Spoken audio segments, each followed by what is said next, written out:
ദൈവനിയോഗപ്രകാരമാണല്ലോ നാം ഓരോ സ്ഥലത്തും കൂടി വരുന്നത്. ദൈവം നിശ്ചയിച്ചിട്ടല്ലാതെ ആർക്കും ദൈവത്തിന് കേൾക്കാൻ സാധ്യമല്ല.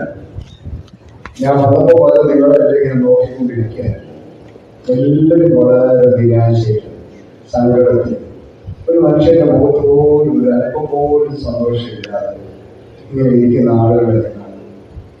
ഇടയ്ക്ക് നിങ്ങളുടെ മുഖത്തിന് ചെറിയ ദേശീയകരണം ഉണ്ടായത് പോലും കന്യാസ്ത്രീയുടെ കാര്യം പറയുമ്പോൾ മാത്രമാണ്. ബാക്കി എല്ലാ സമയത്തും നിങ്ങൾ ദുഃഖിതരായിട്ടിരിക്കുക. ഞാൻ വിചാരിച്ചു വന്നു പെട്ടത് അസ്ഥാനത്തായി പോയല്ലോ. പക്ഷെ നിങ്ങളുടെ അച്ഛന് വലിയ സന്തോഷമാണെന്ന് എനിക്ക് മനസ്സിലായി. കാരണം ഒരു വ്യക്തിയിൽ ഒരാളെ കിട്ടിയതിൽ അച്ഛന് ഭയങ്കര സന്തോഷം. അപ്പൊ അത് നിങ്ങൾക്ക് ദുഃഖമാണെങ്കിലും അച്ഛന് സന്തോഷമുണ്ടല്ലോ ഓർത്തപ്പോൾ എനിക്ക് പകുതി എൻ്റെ ദുഃഖം പോയി. ഈ കൺവെൻഷൻ എന്നൊക്കെ പറയുമ്പോൾ അതിനൊക്കെ തന്നെ ഒരു സ്റ്റൈലുണ്ട്. കൺവെൻഷനൊക്കെ എങ്ങനെ പ്രസംഗിക്കുന്നത് വലിയ പ്രയാസമാണ്. എന്നെ സംബന്ധിച്ചിടത്തോളം വലിയ ബുദ്ധിമുട്ടാണ്. അവിടെ നമ്മൾ ഒരുമിച്ച് രാത്രി പ്രസംഗം ദൈവസന്നിധിയിരിക്കുന്ന ദൈവത്തിന് നമ്മളോട് പറയാനുള്ള ലളിതമായ ചില കാര്യങ്ങൾ വളരെ ലളിതമായ വിധത്തിൽ പറഞ്ഞ് അവസാനിപ്പിക്കാമെന്ന് വിചാരിക്കുകയാണ്. ഞാൻ നിങ്ങളെ നോക്കിക്കൊണ്ടിരുന്നപ്പോൾ എൻ്റെ മനസ്സിലൂടെ ഇങ്ങനെ ഓരോ ചിന്തകൾ കടന്നുപോയി. ഈ ദൈവവചനം എന്ന് പറയുന്നത് വേദോസം നമ്മളെ പഠിക്കുന്ന തേനും തേൻകട്ടയിലും മധുരമുള്ളതാണ്. ഈ തേൻ വായിൽ വെച്ച് ഈ ശവാടത്തിൽ ഇരിക്കുന്നവർ ഇരിക്കാൻ കഴിയുന്ന മനുഷ്യരെ നെല്ലിക്കാരിലുള്ളവരെ തോന്നുന്നത്. കാരണം ദൈവവചനം കേൾക്കാൻ വന്ന തേനും തേൻകട്ടയിലും മധുരമുള്ളത് നുകരാൻ മന്ദിച്ച് സങ്കടപ്പെട്ട അയ്യോ ഭാഗ്യമായി പോയില്ലോ എന്ന് പറഞ്ഞിരിക്കുന്ന അവസ്ഥയാണ്. ഇത് നമ്മുടെ വലിയ പ്രശ്നമാണ് ഇന്നത്തെ കാലത്തെ. ഈ ഞാൻ കഥാപാത്രത്തിന്റെ ജോലിയായിട്ട്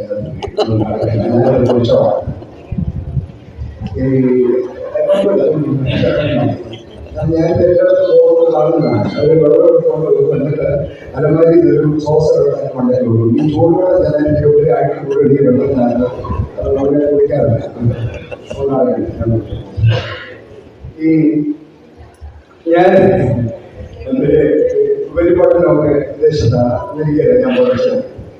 അപ്പോൾ നമ്മൾ അവിടെ ഒരാളിനെ കാണുമ്പോൾ ഉപചാരപൂർവ്വം നമ്മൾ ചോദിക്കുന്നൊരു സവാരിയോ ചോദിച്ചാൽ വളരെ അവർ പറയും താങ്ക് യു. ഞാനൊരു 3 ടേം ഡൽഹിയിലാണ് ശുശ്രൂഷിച്ചത്. 10 വർഷത്തോളം ഡൽഹിയിൽ വിവിധ ഇടവകളിൽ സെമിനാരിയൊക്കെയാണ് പോകുന്നത്. നമ്മുടെ വഴിയിലാണ് കണ്ടൈസായി അച്ഛാൻ ഒന്നുകൂടെ ചോദിച്ചാൽ പറയും പൊടിയായി. ഞാൻ കുറെ കാലം കൽക്കട്ട ബിഷപ്സ് കോളേജിൽ അധ്യാപകന്. നമ്മുടെ നാട്ടിൽ ഒരു ബംഗാളിലാണ്. നമ്മുടെ ബംഗാളി അവിടെ കണ്ടശിക്കാൻ മോനാശം ചോദിച്ചാൽ അവർ മാലവാശിയും വളരെ സുഖമായിരിക്കുന്നുണ്ട് ബംഗാളിയാണ്. ഞാൻ കുറെ കാലം 3 ഇടവകൾ പഠിക്കാൻ തമിഴിലാണ് അവിടെ കൂടുതലുള്ളത്. നമ്മൾ അവരെ കണ്ട് ഇവിടെ ഇരിക്കുന്നത് ചോദിച്ചാൽ അവരോട് നല്ല കളിക്കാം. ഞാൻ കുറെ കാലം കാസർഗോഡ് നമ്മുടെ എതിരെവിദ്യാലയത്തിന് മാനേജർ വടക്കൻ കേരളത്തിലാണ് കണ്ട് എന്തൊരു വിശേഷം ചോദിച്ചാൽ അവർക്ക് പറയും നല്ല വിശേഷം. നമ്മുടെ ഈ 19 ജില്ലക്കാരനെ കണ്ടുവച്ചാൽ ഒരു ചോദ്യം എന്ത് പറയുന്നു എന്നോട് വിശേഷം വരുമ്പോൾ ഇങ്ങനെ പോവുക.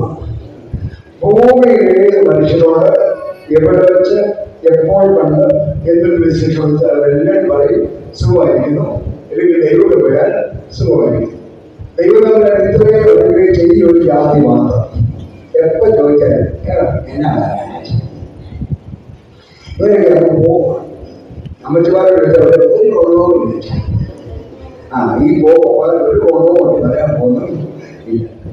അപ്പോൾ ഇന്ന് രാത്രി ഞാൻ വളരെ ലളിതമായി ഒരു മനുഷ്യനെ കുറിച്ച് നിങ്ങളോട് പറയാൻ പോകും. അപ്പൊ നിങ്ങൾ അവേദപുസ്തകമാണ് തോന്നുന്നത്. ഞാനായിട്ട് ചില കാര്യങ്ങൾ പറയുമ്പോൾ നിങ്ങൾ ആരെങ്കിലും സൗകര്യമുള്ളത് കുറച്ച് വായിക്കാവുന്നവര് അവേദഭാഗം വാങ്ങി മതവാൻ പറഞ്ഞു. ഞാൻ ഇവിടെ അടുത്താണ് പറഞ്ഞവര് വളരെ അടുത്തായതുകൊണ്ട് എനിക്ക് പെട്ടെന്ന് കൂടി പറ്റിയിരിക്കും.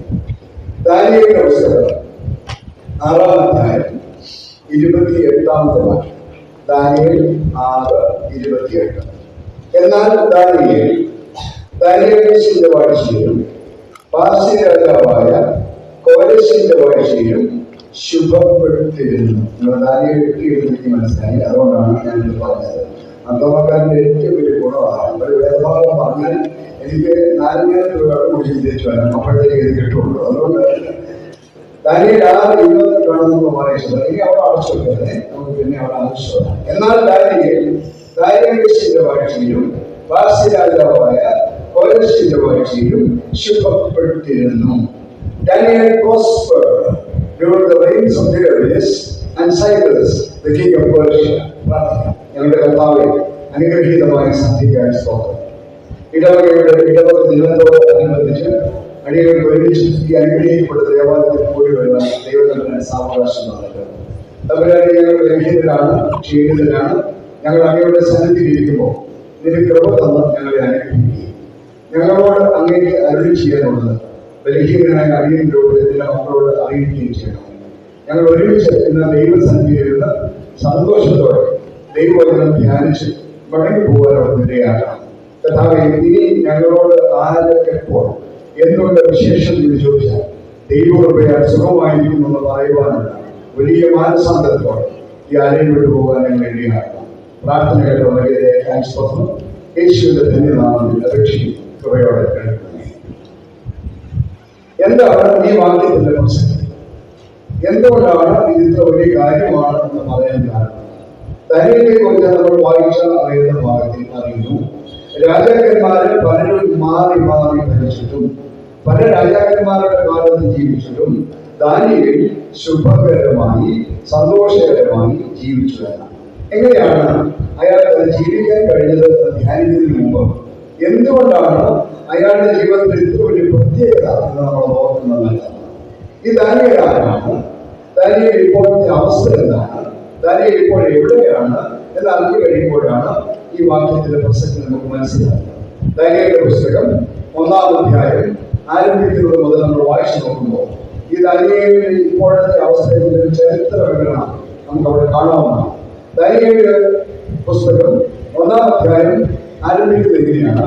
യഹൂദ രാജാവായ യെഹോയാക്കീമിന്റെ വാഴ്ചയുടെ 3-ാം ആണ്ടിൽ ബാബേൽ രാജാവായ നെബൂഖദ്നേസർ യെരൂശലേമിലേക്ക് വന്ന് അതിനെ നിരോധിച്ചു എന്ന് പറഞ്ഞാണ് വേദഭാഗം തുടങ്ങുന്നത്. BC 587 യേശു കർത്താവ് ജനിക്കുന്നതിന് 587 വർഷം മുമ്പ് ഇസ്രായേലിൽ നടന്ന ഒരു ചരിത്ര സംഭവമാണ് അവിടെ എഴുതി വെച്ചിരിക്കുന്നത്.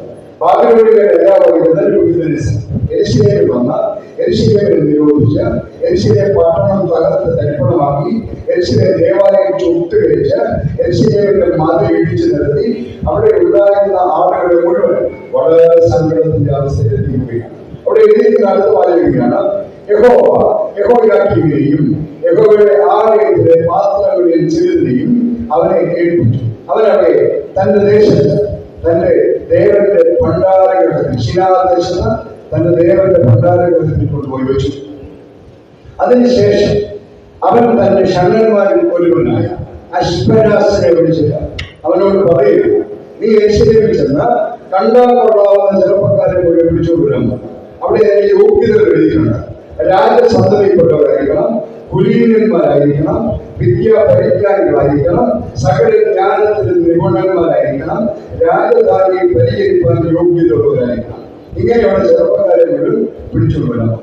അപ്പൊ അങ്ങനെ നെബൂഖദ്നേസറിന്റെ ഓഫീസർ യെരൂശലേമിൽ വന്ന് അവിടെ ഉണ്ടായിരുന്ന ചെറുപ്പക്കാരെ മുഴുവൻ പിടിച്ചുകൊണ്ടുപോയി. അങ്ങനെ പിടിച്ചുകൊണ്ട് പോകപ്പെട്ട ചിലരെ നമുക്ക് നല്ലതറിയാം. ശദ്രക്ക്, മേശക്ക്, അബേദ്നെഗോ ഇവരെല്ലാം പിടിച്ചുകൊണ്ട് പോയത്. ആ കൂടുതൽ പിടിച്ചുകൊണ്ട് പോകപ്പെട്ട ഒരാളാണ് ദാനിയേൽ. അപ്പോൾ ദാനിയേൽ ഇപ്പോൾ ജീവിക്കുന്നത് ഒരു ശത്രു രാജ്യത്താണ്. യഹൂദനായ ദാനിയേൽ ഇപ്പോൾ ജീവിക്കുന്നത് ശത്രു രാജ്യത്താണ്. ദാനിയേൽ ഇപ്പോഴത്തെ സോഷ്യൽ സ്റ്റാറ്റസ് അവനൊരു അടിമയാണ്. അടിമയായി ഒരു വിദേശ രാജ്യത്ത് ഒരു ശത്രു രാജ്യത്ത് താമസിക്കുന്ന മനുഷ്യനെ കുറിച്ചാണ് നമ്മൾ വായിച്ചത്. അവൻ ശുഭകരമായി ജീവിച്ചു. നമ്മളൊക്കെ ജനിച്ച നാട്ടിൽ ഒരു സന്തോഷമില്ലാതെ ഒരു സംതൃപ്തിയില്ലാതെ ജീവിക്കുന്നു. അപ്പോൾ കാര്യമായി നമുക്ക് ഈ മനുഷ്യരിൽ നിന്ന് ചില കാര്യങ്ങൾ പഠിക്കാനുണ്ട്. നമുക്ക് 6-ാം അധ്യായത്തിലേക്ക് തിരിച്ചു പോകാം. ഇനി ഞാൻ 3 കാര്യങ്ങൾ നിങ്ങളുടെ ശ്രദ്ധയിൽ കൊണ്ടുവരും. ഒത്തിരി കാര്യങ്ങൾ പറഞ്ഞാൽ പറ്റും. മാതാമക്കാർക്ക് 3 പോയിന്റേ പറ്റുള്ളൂ. 2 ആയാൽ പ്രസംഗങ്ങൾ പറ്റി എന്ന് പറയും, 4 ആയി പോയാൽ കൂടുതലായി പോയെന്ന് പറയും. അതുകൊണ്ട് 3 പോയിന്റേ പറ്റത്തുള്ളൂ എന്ന കാരണത്താൽ ഞാൻ 3 കാര്യങ്ങൾ നിങ്ങളോട് കൊണ്ടുവരാം. എന്തുകൊണ്ടാണ് ദാനിയേലിന് സുഖകരമായി ജീവിക്കാൻ കഴിയുക? നമുക്ക് ദാനിയേലിനെ പോലെ ജീവിക്കാൻ ശ്രമിച്ചാൽ നമുക്കും ശുഭകരമായി ജീവിക്കാൻ കഴിയും.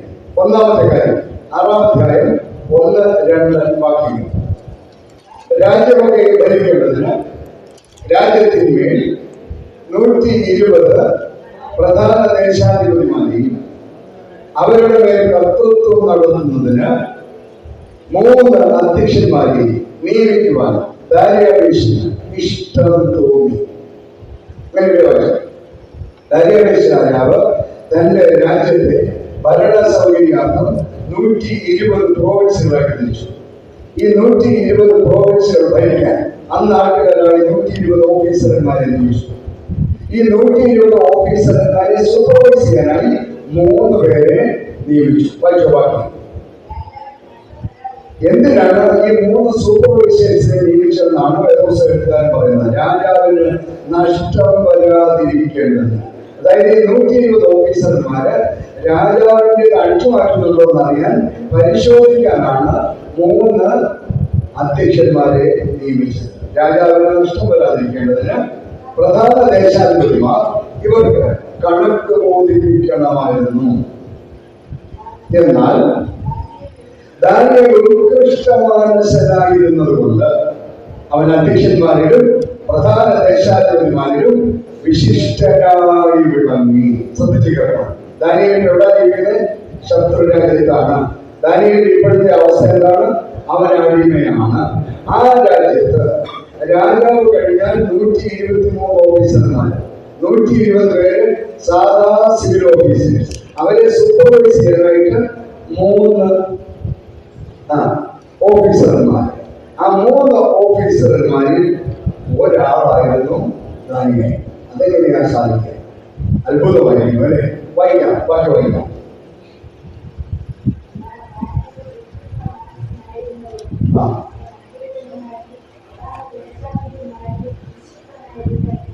ദാനിയേൽ ഉത്കൃഷ്ട മനസ്സിലായതുകൊണ്ട് അവൻ അധ്യക്ഷന്മാരിലും പ്രധാന ദേശാധിപതിമാരിലും വിശിഷ്ടനായി വിളങ്ങി. അതുകൊണ്ട് രാജാവ് അവനെ സകല രാജ്യത്തിനും അധികാരിയാക്കുവാൻ തീരുമാനിച്ചു. അടിമയായ രാജ്യത്തിൽ നിന്നവനെ ഏറ്റവും വലിയ ചീഫാക്കാൻ രാജാവ് തീരുമാനിച്ചു. ഇനി ഞാൻ നെല്ലിക്കാരക്കാരോട് ചോദിച്ചു. എന്റെ വീട്ടിൽ കൂടെ അടുത്താണ്, തുമ്പോൺകാരാണ്. എന്റെ വന്നിട്ടുള്ളൂ. കാരണം നമ്മളെല്ലാം അടുത്ത നാട്ടിലാണ്. നമ്മുടെ കേരളത്തിലാണ് ഈ അവസ്ഥ. മുഖ്യമന്ത്രി കഴിഞ്ഞാൽ പിന്നെ 123 ഓഫീസർമാർ, 122 മലയാളികൾ.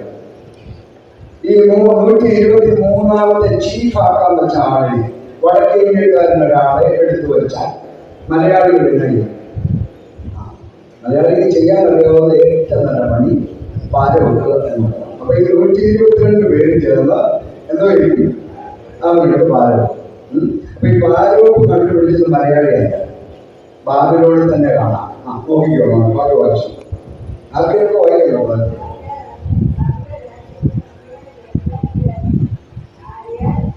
ആകെ അധ്യക്ഷന്മാരും പ്രധാന ദേശാധിപതിമാരും രാജ്യം സംബന്ധിച്ച് ദാനിയേലിന് വിരോധമായി കാരണങ്ങൾ പയറ് പോലെ നിൽക്കുന്നതായിട്ട് ചുമ്മാ ചാത്തി ജാതി കിടക്കുന്ന നിൽച്ചാൽ ഒരു ശകലം പറഞ്ഞു. നാളെ രാത്രി ദിവസം കിട്ടുന്നത് കൊണ്ടുവരുന്നത് മാത്രമുണ്ട്. ഒരു ശകലം ഒരു ശബ്ദം പറഞ്ഞു. നിങ്ങൾ ഒന്നിലാണ് മൈക്ക് കിട്ടുന്നത്. ചെറുപ്പക്കാരി കൂടി മടങ്ങിയിരിക്കാണ്. ആ മൈക്കൊക്കെ എന്താണ് എന്ന് പറഞ്ഞു. അതേ മൈക്ക്.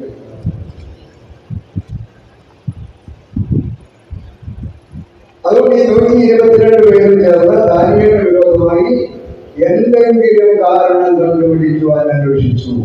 എന്നാൽ യാതൊരു കാരണവും കുറ്റവും കണ്ടെത്തുവാൻ അവർ വീട്ടിൽ വായിച്ചിട്ട് എനിക്കൊക്കെ പറയാനായി. പക്ഷെ നിങ്ങളുടെ ഒരു കൂട്ടുകാരെ വെച്ചാൽ എനിക്ക് വെള്ളം കുടിക്കാൻ പറ്റും. ആ ഗ്ലാസ്സിൽ ചെന്ന് തൊടുകയും നമ്മുടെ എല്ലാ സാധനം കഴിക്കുന്നു. ഏതാ നമ്മുടെ കത്തിൽ കൊണ്ടുണ്ട്. അതുകൊണ്ട്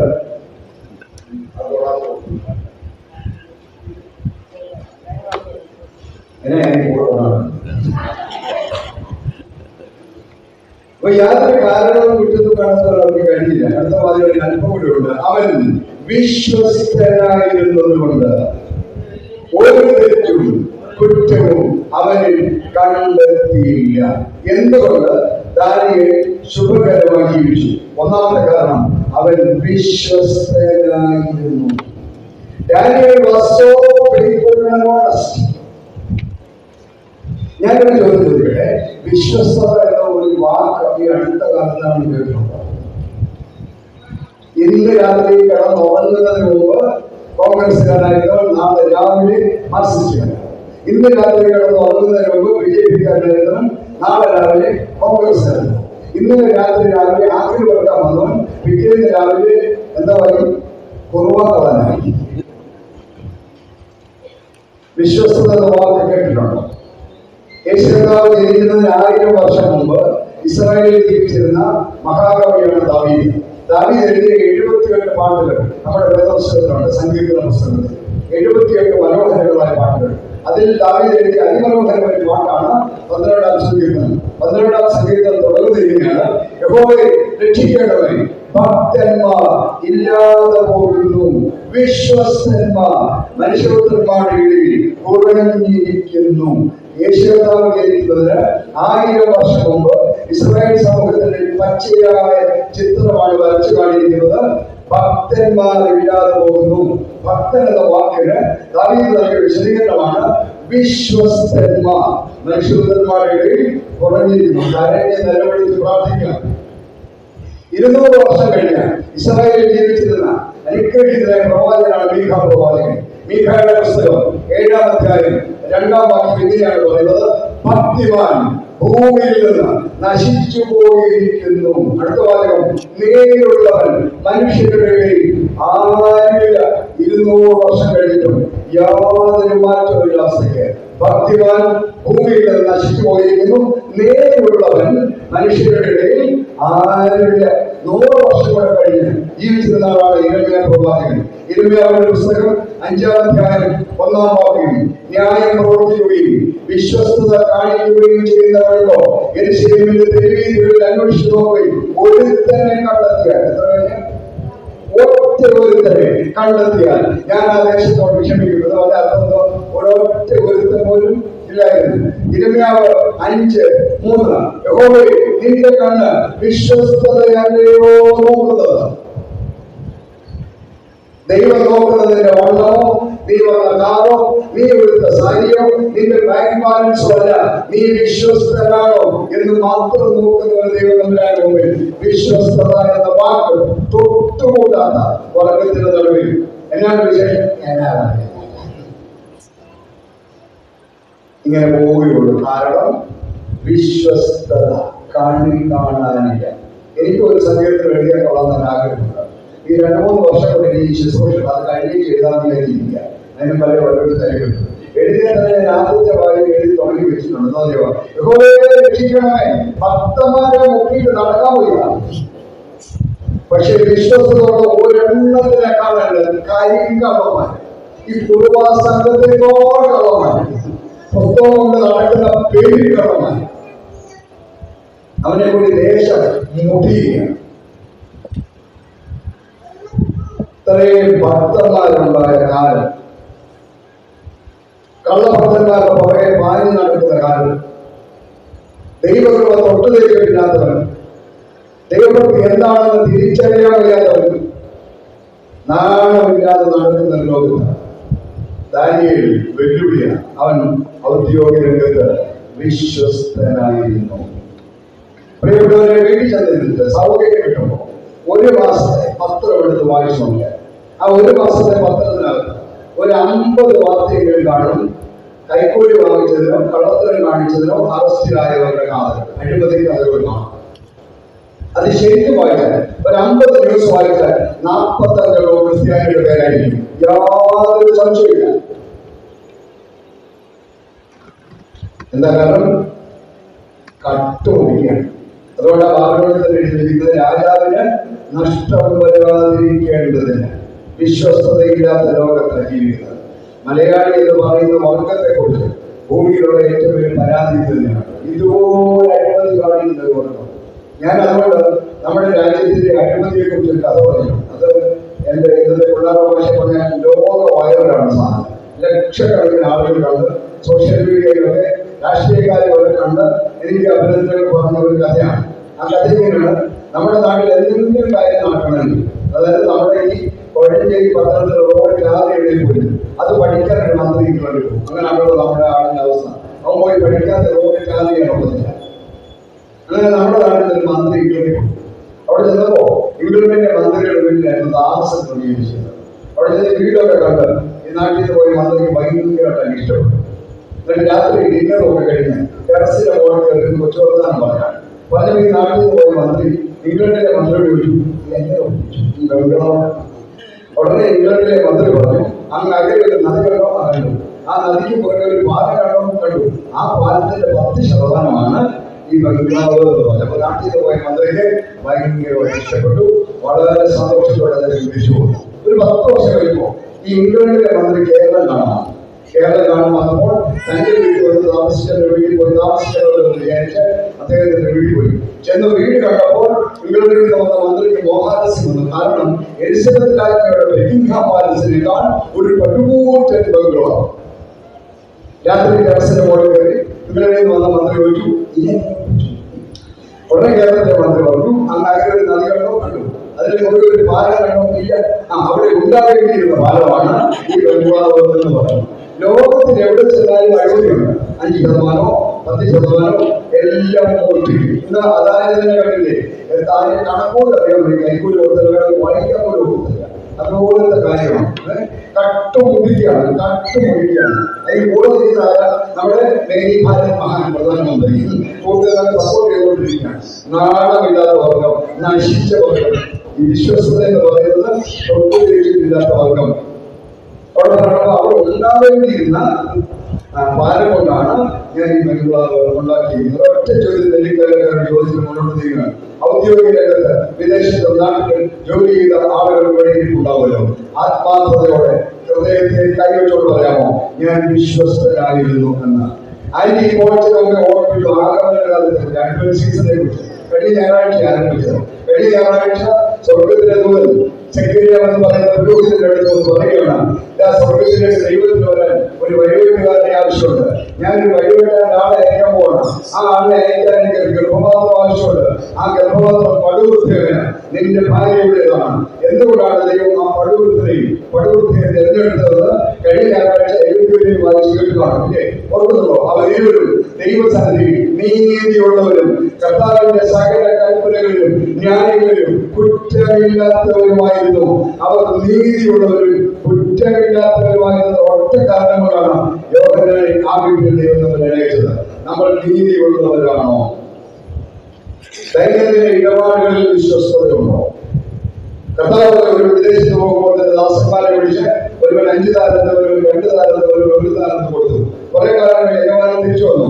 5 താലന്ത് ഏൽപ്പിച്ചവൻ അടുത്ത് വന്നു. യജമാനൻ നീ 5 താലന്താണ് ഏൽപ്പിച്ചത്, ഞാൻ 5 കൂടെ നേടിയിരിക്കുന്നു എന്ന് പറഞ്ഞു. യജമാനൻ മറുപടി ഓർമ്മയുണ്ടോ?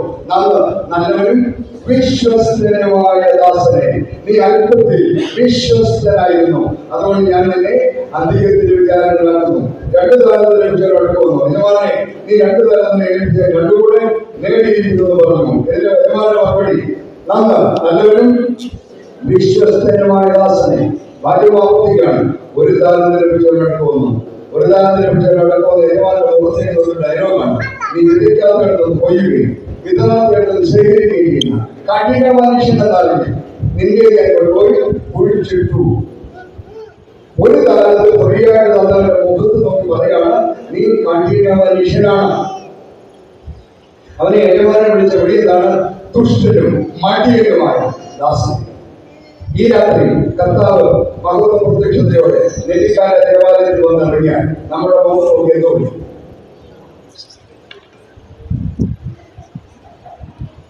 എന്നോട് പറയുന്നു.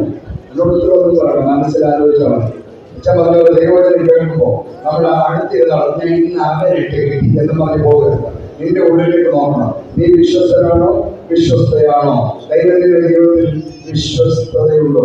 ദൈവത്തോടുള്ള ബന്ധത്തിൽ വിശ്വസ്തതയുണ്ടോ? എന്തിനാ ദൈവത്തെ വിളിക്കാൻ പറ്റുന്നത്? കാര്യം സാധിക്കണം അല്ലേ? ഇന്ന് രാത്രി എന്നെക്കാൾ പക്ഷേ പട്ടണത്തിൽ എന്നെക്കാൾ അല്പം. നമ്മുടെ പ്രിയപ്പെട്ട സഹോദരൻ നോട്ടീസ് അയച്ചു പോകുന്നത് കഴിഞ്ഞ ആഴ്ച എന്നോട് പറഞ്ഞു. ആ നോട്ടീസ് ഇങ്ങനെ വായിച്ചാൽ ഈ വ്യക്തി ഒഴിഞ്ഞു കിടക്കത്തേ ഉള്ളൂ. പകരം നോട്ടീസിന്റെ താഴെ ഒരു വാചകം പഠിക്കണം. എന്താ വേണം? ഇന്നിവിടെ വന്നാൽ രോഗശാന്തി കിട്ടും, പിള്ളേരെ തരാം, വീട് തരാമെന്ന് അടിച്ചാൽ ഈ പള്ളി നിറഞ്ഞ് തുളുമ്പി ആളോ ഒരു വെക്കണം. അപ്പൊ നമ്മൾ ദൈവത്തെ വിളിക്കുന്നതിന് കാര്യം സാധിക്കും. നീ ഗുണപ്പെടാൻ വേണ്ടിയല്ലോ, ആണോ? അതിനുവേണ്ടിയാണ് കൺവെൻഷൻ നടത്തുന്നത്. നാട്ടുകാരെ ഗുണപ്പെടുത്താൻ വേണ്ടിയാണ് നമ്മൾ കൺവെൻഷൻ നടത്തുന്നത്, അല്ലേ? അതെന്ന് ഈ സഭ നിർത്തുന്നോ അന്ന് ഈ സഭ കൊണ്ടുപിടിക്കുന്നു. കാരണം ഇത് നീ ഗുണപ്പെട്ടിട്ട് നാട്ടുകാരൻ ഗുണപ്പെട്ടാൽ മതി. നിന്റെ അകത്തിരിക്കുന്നവർക്ക് പേരും കളവുമാണ്. എന്നിട്ട് നാട്ടുകാരെ നന്നാക്കാൻ നീ നടക്കുക, അല്ലേ? ദൈവത്തോട് ഉള്ള ബന്ധത്തിൽ ഇന്ന് സാധിക്കാൻ വന്നാൽ ഇന്ന് വഴി വളരെ ഗുണമില്ല. കുർബാന എല്ലാത്തിനും വളരെ അച്ഛൻ്റെ പ്രസംഗമാണ് കാശിക ഉള്ളിൽ. അയ്യോ, ആ പ്രസംഗം കേട്ടിരുന്ന് എന്റെ നെറ്റി പോയി നെറ്റിയെ രക്ഷിച്ചതാണ് മടിച്ചിരിക്കുന്നതാണ്. എന്തിനാ വന്നാ വഴി കാര്യം സാധിക്കാൻ വന്ന, അല്ലേ? കാര്യം സാധിക്കാൻ വന്നു. ഇതുപോലുള്ള സാധനങ്ങൾ നമ്മുടെ കൂടെ ഉണ്ടെന്നുള്ള കാര്യം പോലും നമ്മൾ മറന്നുപോയി. നമ്മുടെ പള്ളിയിൽ വന്നാൽ നേരം എടുത്താൽ വൈകുന്നേരം വരെ നമുക്ക് ഇത്തരം കുറ്റങ്ങളെ പറയാനാണ്. ഇന്ന് പള്ളിയിൽ പോയിട്ട് ഒന്ന് കിട്ടി ഒന്ന് പോകണം. ഇത് കേട്ടുകേട്ടി കൊച്ചുങ്ങളൊക്കെ എട്ടുപാട് ചോദിച്ചിരിക്കുകയാണ്. അത്രയൊരു വളരെ കുറഞ്ഞ പക്ഷം നെറ്റി കിട്ടാൻ അവസരം ലാഭത്തിലേക്ക് പോകാൻ. അപ്പൊ ഈ പള്ളി പോയി എന്നും ഇങ്ങനെ പരാതി പറയുന്നത് യാത്ര ചെയ്ത നാളെ ഇത് മോൻ ഒരിക്കൽ ചോദിക്കും, മമ്മി ഇന്നത്തെ 10 രൂപ. 10 രൂപ ഇത്രയൊക്കെ മതി. 10 രൂപ സ്വന്തമായിട്ട് എഴുതി എത്ര പ്രസംഗം കേൾക്കണം? 1,00,000 പ്രസംഗം കേൾക്കണം. കിട്ടുന്നത് എത്ര? 10 രൂപ. ദൈവത്തിന്റെ സന്നിധിയിൽ വിശ്വസ്തനാണ്. ദൈവത്തിന്റെ സന്നിധിയിലെ വിശ്വസ്തത അറിയണം. നമ്മുടെ പാർട്ടിയാണ്. അച്ഛൻ തന്നെ മുമ്പേ പറഞ്ഞു, എനിക്ക് തീരെ ഇഷ്ടമില്ലാത്ത പ്രയോഗമാണ് പറഞ്ഞത്. പക്ഷേ അച്ഛൻ ആത്മാർത്ഥത്തോടെ പറഞ്ഞു, എന്തോ കർത്താവിനെ കരാറ് ചെയ്യണം. എന്തിനാണ്? കാര്യം സാധിക്കാൻ വേണ്ടി. കിട്ടിച്ച് ഇപ്പോഴത്തെ ഭക്തിയുടെ മൂപ്പില്ല. അത് ശൈലി ഭക്തിയാണ്. പണ്ടത്തെ ഭക്തി എന്ന് പറയുന്നത് ദൈവം നീ എന്നെ പിടിച്ചോണെന്ന്, അല്ലേ? വേദപുസ്തകം മുഴുവൻ വായിച്ചോളൂ. അബ്രഹാമിനെ കൊണ്ട് വായിച്ചു നോക്കിയോ, എല്ലാ ഭക്തന്മാരും ദൈവമേ നീ എന്നെ അങ്ങ് പിടിച്ചോളെ, എന്നെ അങ്ങ് എടുത്തോളെ. ഇപ്പോഴത്തെ ഭക്തി നിന്നെ ഞാൻ പിടിക്കും, നീ എന്നെ അനുഗ്രഹിച്ചില്ലെങ്കിൽ ഇന്ന് നിന്നെ ഞാൻ വിട്ടത്. ആരെയാ? യാക്കോബ് പോയത് എങ്ങനെയാണെന്നറിയാം? ഒമ്പ വായിച്ചിട്ടുള്ള വാക്കുകൾ. കർത്താവിനെ പിടിച്ച് പോയതിന്റെ ടീക്കാൻ നേരെ പറഞ്ഞു ഓർത്തോളം ഇതൊക്കെയാണ്. ഈ ദൈവത്തെ പിടിക്കാൻ നടത്തി നോക്കാൻ മോട്ടറിനെയും നമ്മളെ ഓർത്തോളൂ. ഓർത്തോളം ദൈവത്തിനോട് ആരുടെ കുറിച്ച് വെച്ചേക്കുക. എന്നോടൊന്നും പറയും, ബാക്കി ഞാൻ പറഞ്ഞേക്കാം. യാക്കോബ് പിടിച്ചത്, പിടിച്ചത് തട്ട് പൊടിച്ച്, ജമായിനെ പൊടിച്ച്, അടിയെ പൊടിച്ച്, നാട്ടുകാരെ പൊടിച്ച്, തന്തയെ പൊടിച്ച്, തവയെ പൊടിച്ച്, കള്ളത്തിനെ കാണിച്ച്, ചേട്ടനെ പൊടിച്ചാണ് അവൻ പറയാനാണ് ദൈവത്തെ പിടിച്ചത്. ഇതുപോലൊരു കള്ളൻ വേദോഷത്തിലുണ്ടോ? പക്ഷെ അവൻ ഒറ്റ പിടിക്ക് അവൻ ഉടമ്പെട്ടു. എന്താണെന്നറിയോ? അവന്റെ കുറച്ച് ദൈവം അവതരിപ്പിച്ചു. അതോടുകൂടെ അവന് ബോധം ഒരു ബാക്കി അവന്റെ സന്തതി ബോധം, അല്ലേ? ഞാൻ നമ്മുടെ നാട്ടിൽ വലിയ കൺവെൻഷന് പോയി. ഞാൻ സാധാരണ ഇങ്ങനെ പോകുന്ന കൺവെൻഷനുകളൊക്കെ ഇങ്ങനെ പോകുമ്പോൾ അവിടെയൊക്കെ ഈ മധ്യസ്ഥ പ്രാർത്ഥനയൊക്കെ ഇപ്പം വലിയ സ്റ്റൈലാണ്. കാരണം വലിയ കാര്യമായിട്ടൊക്കെ പറഞ്ഞ് ലഭിച്ച ഇവിടെ കിടന്നതിൽ അതിനൊന്നും വലിയ കുഴപ്പമില്ല. സഹോദരൻ നിർത്തിയിട്ട് പോയി. അതുകൊണ്ട് എനിക്ക് ബാക്കി പറയാനുള്ള പോയി പ്രസംഗിക്കാൻ നമുക്ക് നേരെപ്പെടുത്തും. ഇവിടെയാണ് വെച്ചാൽ നാട്ടവും ഇവിടെ ഇതുവരെ മുമ്പിൽ പിന്നെ ഇറങ്ങി ലോകത്തിലുള്ള എല്ലാം വന്നേക്ക് വളർത്തുന്നു. അപ്പോ ക്രിസ്മസിനുള്ള കാലമാണ് എന്നെ അധ്യക്ഷനായിട്ടിരിക്കുന്നത്. 10 വർഷമാരാണ് ഞാൻ പ്രസംഗിക്കുന്നു. ഞാൻ അവിടെ ചെന്നിട്ട് പോയിട്ട് പ്രാർത്ഥിക്കാൻ പറഞ്ഞ് ഒരു അവസാനം പറഞ്ഞത് പ്രാർത്ഥനയ്ക്കായിട്ട് പ്രത്യേക ഒരു വിഷയം കിട്ടിയിട്ടുണ്ട്. അതിനുവേണ്ടി പ്രാർത്ഥിക്കണമെന്ന് പറഞ്ഞു. അപ്പൊ ഞാൻ അന്നേരം ശ്രദ്ധിച്ചു. ഇവരുടെ എല്ലാവരുടെ മോള് എൻട്രൻസ് പരീക്ഷ എഴുതിയിട്ട് ഇരിക്കുകയാണ്. ആ കുഞ്ഞിന് വേണ്ടി പ്രത്യേകം പ്രാർത്ഥിക്കണം എന്ന്. അപ്പൊ ഞാൻ അവിടെ ഇരുന്ന് പ്രാർത്ഥിച്ചു. അടുത്ത വാചകം കഴിയുമ്പോൾ ഞാൻ സങ്കടം തോന്നുന്നു. അടുത്ത വാചകം ഉള്ളത് അവരെ കഴിഞ്ഞ പ്രാവശ്യം ഈ കുഞ്ഞ് എൻട്രൻസ് എഴുതി തോറ്റുപോയതാണ്. അത് വീണ്ടും എഴുതിയിട്ട് ഞാൻ കുഞ്ഞിന് വേണ്ടി പ്രത്യേകം തീർച്ചയായിട്ടും ദൈവമേ ആ തന്നേന്ന് അവരെ അതിനെ പിന്നെയും പിടിച്ച് പരീക്ഷ എഴുതിച്ച് എൻട്രൻസ് ചെയ്യാൻ വേണ്ടി നിർത്തിയിരിക്കുക. ഇതിനെ ജയിപ്പിച്ച ആളുകളുള്ള നാട്ടിൽ ഇരിക്കാം. അപ്പൊ ഞങ്ങളുടെ മക്കൾ വന്നു ഈ പരീക്ഷ എഴുതിയിരിക്കുന്ന സമയം ഒരു പെങ്കച്ചാണല്ലോ എന്ന് ഞാൻ പ്രാർത്ഥിച്ചുകൊണ്ട് അടുത്ത വാചകമായിട്ട് എനിക്ക് തല ഇറങ്ങിപ്പോയി. അദ്ദേഹം മൂന്നാമത് വാചകമാണ്, കർത്താവേ കഴിഞ്ഞ പ്രാവശ്യം കുഞ്ഞ് പരീക്ഷയിൽ തോറ്റുപോയതാണ്. ഈ പ്രാവശ്യം പരീക്ഷ എഴുതിയിട്ടുണ്ട്. ആ പരീക്ഷ പേപ്പർ നോക്കുമ്പോൾ നീ എന്തെങ്കിലും ഒരു തിരുമറി കാണിച്ചാൽ കുഞ്ഞിനെ അനുഗ്രഹിപ്പിക്കാൻ പ്രാർത്ഥിക്കുക. കൺവെൻഷൻ എഴുതി പ്രാർത്ഥിക്കുക. പുതിയ ഭക്തിയാണ്, പുതിയ ഭക്തിയാണ്. എന്താണെന്നറിയാമോ? എന്റെ കുഞ്ഞിന്റെ പരീക്ഷ പേപ്പർ നോക്കുമ്പോൾ ദൈവത്തിൽ എന്തെങ്കിലും ഒരു തിരുമറി കാണിച്ച് കുഞ്ഞിനെ ജയിപ്പിക്കണം. കണ്ടില്ലേ ഒരു കള്ളപ്രവാഹം ഇന്നലെ രോഗം മുഴുവൻ വൈറലായ നടക്കുകയല്ലേ? ഞാൻ നിന്റെ അനുഗ്രഹം ബ്ലോക്ക് ചെയ്യുന്നു. I block your prosperity in the name of the Lord. അവനെ ചെറുപ്പിൽ കഴിക്കാൻ ആളില്ലാതെ എന്തോ പറഞ്ഞു. നീ ദൈവസന്നിധിയിൽ എന്തിനാ? വേദപുസ്തകം വായിച്ചിട്ടുണ്ടോ? ഒന്ന് തുറന്ന് വായിക്കണേ. വേദപുസ്തകം തുറന്ന് വായിച്ചാൽ വിശ്വാസികളുടെ പിതാവ് എന്ന് പറയുന്ന അബ്രഹാം മുതൽ പറഞ്ഞു തുടങ്ങിയതുവാ. നീ നിന്റെ ദേശത്തെയും നിന്റെ രാജ്യക്കാരെയും നിന്റെ പിതൃഭവനെയും നിന്റെ പ്രിയപ്പെട്ടവരെ മുഴുവൻ വിട്ടിട്ട് നീ എന്റെ പിതാവെ കാണിക്കാൻ ഈ ദേശത്തേക്ക് ഇറങ്ങണം. അവനാണ് ഇറങ്ങിയത്. അവനാ വിശ്വാസികൾ. അവനീ ആ വിശ്വാസികളുടെ പിതാവ് എന്ന് പറഞ്ഞ് ഇതുവരെ കട്ട് മോഷ്ടിച്ച് ജീവിച്ച ചക്കാരി എന്ന് പറയുന്ന മനുഷ്യൻ എല്ലാം തിരിച്ചു കൊടുക്കാൻ പറഞ്ഞപ്പോഴാണ് കർത്താവ് ഇന്നും നീ ആ പ്രാവിന്റെ മകളെ ഇരുന്നത് ഇന്നാണ്. കാരണം നിന്റെ ജീവിതത്തിൽ ഒരു മാറ്റമുണ്ടായത് ഇന്നാണ്. യേശുക്കർത്താവ് ദൈവം ഭൂമിയിൽ മനുഷ്യനായി പിറന്നവനാണല്ലോ. വന്ന് തന്നെ ശുശ്രൂഷ ആരംഭിക്കുമ്പോ ആദ്യം വിളിക്കുന്നത് പത്രോസിനെയും അന്ത്രയോസിനെയുമാണ്. മീൻ പിടിച്ചുകൊണ്ടിരുന്ന പത്രോസിനെ അന്ത്രയോസിന്റെ അടുത്തിരുന്ന് കർത്താവോട് പറഞ്ഞു, ഫോളോ മീ എന്ന് പറഞ്ഞു. അവര് ചെയ്തു. അവർ വള്ളവും വലയും ഉപേക്ഷിച്ച് കർത്താവിന്റെ പുറകെ പോയി. അല്പം കൂടെ മുമ്പോട്ട് പോയപ്പോ യാക്കോബിയെ വളരെ മീൻ പിടിക്കുന്നത് കണ്ടു. അപ്പനോടൊപ്പം ഇരുന്ന് വല നന്നാക്കുന്നത് കണ്ടു. യേശു അവരോട് എന്നെ അനുഗമിപ്പിക്കുമെന്ന് പറഞ്ഞു. അവർ അപ്പനെയും വള്ളവും വലയും ഉപേക്ഷിച്ച് യേശുവിന്റെ പുറകെ പോയി. ഇതാ ദൈവത്തിന്റെ വഴി. അല്ലാതെ ഇങ്ങോട്ട് വാങ്ങിക്കാൻ നടക്കുന്നവൻ കള്ളനാണ്. മത്തായി 4, ലൂക്കോസ് 4 വായിച്ചു നോക്കണം. യേശുവിന്റെ അടുത്ത് പിശാച് പറയാണ്, എന്റെ മുമ്പിൽ വീണ് നമസ്കരിക്കാമെങ്കിൽ ഈ കാണുന്നതെല്ലാം നിനക്ക് തരാം. അതാരാ പറഞ്ഞത്? പിശാചാണ്. തരാം തരാം എന്ന് പറയുന്നത് പിശാചാണ്. വിടുക വിടുക എന്ന് പറയുന്നത് ദൈവമാണ്. എന്തിനാ ദൈവത്തെ വിളിക്കാവുന്ന? എല്ലാം കാര്യം സാധിക്കാൻ വേണ്ടി. ദൈവത്തിന് കൊടുക്കുന്നതിൽ വിശ്വസ്തത. അപ്പോസ്തലപ്രവൃത്തികൾ 5-ാം അധ്യായത്തിൽ ഒരു അങ്കിളിനെ ആന്റിയെ പരിചയപ്പെടുത്തുന്നുണ്ട്. അനന്യാസ് സഭ്യത. അപ്പോസ്തലന്മാരുടെ ഒരു തീരുമാനം, എല്ലാവരും അവരുടെ വസ്തുവകൾ പിരിച്ചു കൊണ്ടുവന്ന് ഒരുമിച്ച് ഈ പണം ട്രസ്റ്റ് അടയ്ക്കാൻ ഇതിൽ ആവശ്യക്കാരന്റെ ആവശ്യം അനുസരിച്ച് കൊടുക്കാമെന്ന് തീരുമാനിച്ചു. അനന്യാസും സഭ്യതായി നമ്മൾ ചെയ്യുന്ന പോലെ തലേ ദിവസം ഒരു സഭയ്ക്ക് പോയി. എന്നിട്ട് സഭ്യത അനന്യാസിനോട് പറയണം, ചായ നമ്മൾ എല്ലാം കൂടെ കൊടുത്താൽ ഈ പ്രസ്ഥാനം പൊളിഞ്ഞു പോയാൽ നമ്മൾ എന്നെ ചെയ്യും. കൊണ്ട് എഴുതി വെച്ചിരിക്കുന്നതാണ്, അവർ കുറെ എടുത്ത് മാറ്റി വെച്ചേച്ച. അതുകൊണ്ട് അപ്പോസ്തലരുടെ അടുത്ത് പത്രോസ് അനന്യാസിനെ കണ്ടപ്പോൾ ചോദ്യം ചോദിച്ചു, ദൈവത്തെ കബളിപ്പിക്കാൻ നിങ്ങൾ രണ്ടുപേരും കൂടെ പറഞ്ഞ് ഒത്തതെന്താണ്? അതുമല്ല, കൊണ്ട് എമൗണ്ട് കൊണ്ടുപോയി പത്രോസിനെ മുമ്പ് വെച്ചപ്പോ പത്രോസ് ഒന്നേ നോക്കിയുള്ളൂ. പത്രോസിന്റെ ഒരൊറ്റ ചോദ്യം, ഇത്രയ്ക്കാണോ നീ അത് വിളിച്ചത്?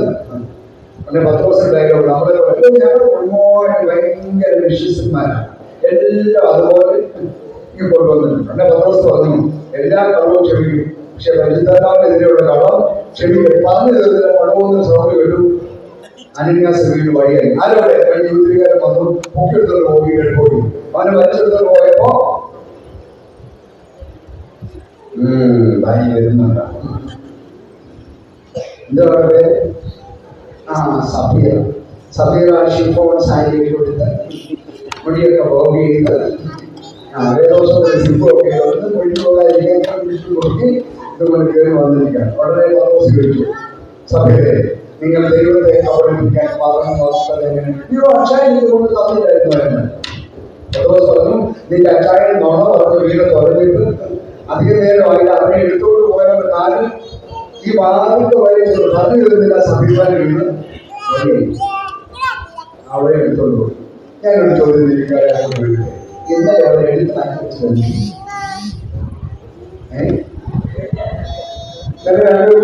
എടുത്ത് മാറ്റിവെച്ചിരിക്കുന്നു. ഇതിനെന്ത് അങ്ങനെ കൊണ്ടുപോകരുത്. ഇപ്പൊ കൈകളുള്ളത് കൊടുത്തോണം. ദൈവത്തിന് കൊടുക്കുന്നതിൽ വിശ്വസ്ത. കൊടുക്കുന്നത് പറയുമ്പോൾ അയ്യോ ഭൂമിയില്ലാത്ത നിങ്ങൾക്ക് ഏകശാപനത്തിന് എങ്ങനെയാണ് എനിക്ക് അറിയില്ല. ഞങ്ങളൊന്നും കണ്ടറിയാവുന്നത് ആത്മീയ വലിയൊന്നുമില്ല. ഒരു പുതിയ ഇടവേള ഞങ്ങൾ ചെന്ന് ചുമതല ചെയ്യുമ്പോൾ ഹൗസസ് കേൾപ്പെടും. എന്നോ ഡയലോഗ് അറിയോ മക്കളൊക്കെ രണ്ട് ആമക്കളോ മൂത്തവൻ അവതാരമില്ല.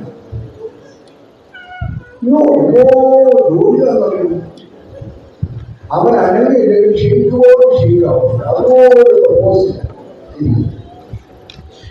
രണ്ടാമത്തെ മോഡൽ അവരൊക്കെ ഷാർജാണ്.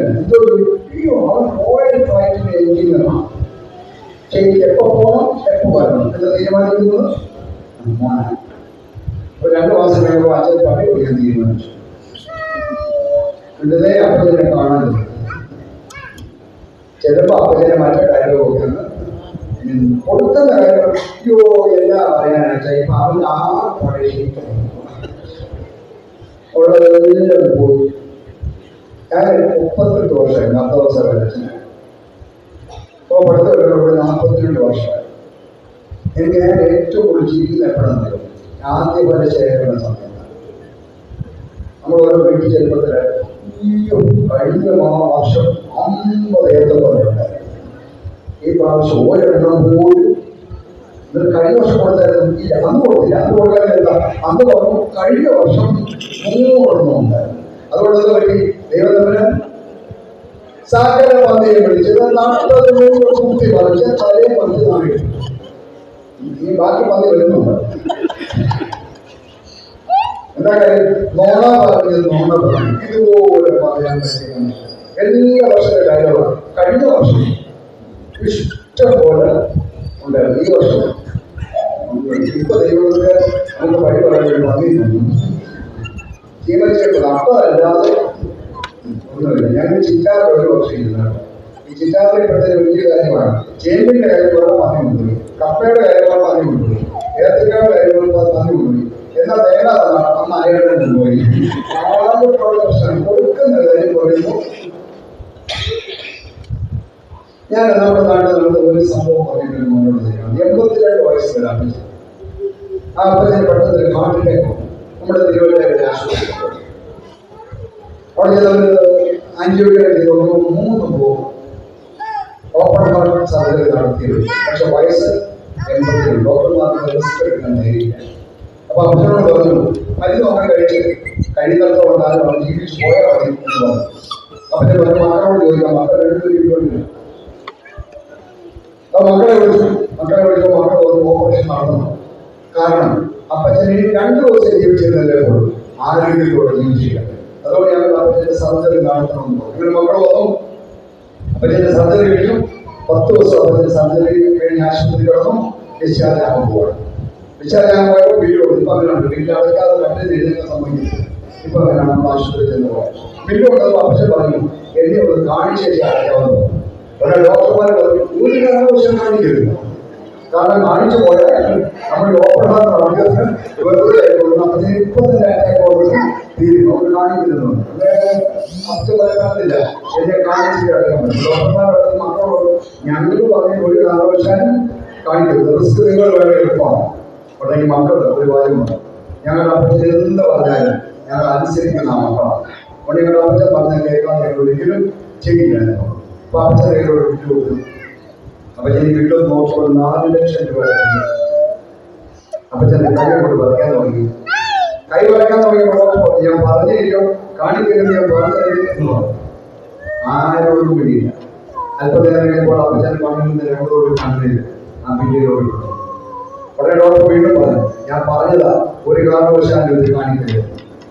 ആ അപ്പച്ചൻ തല ഉയർത്തി ഡോക്ടറോട് വായാണ്.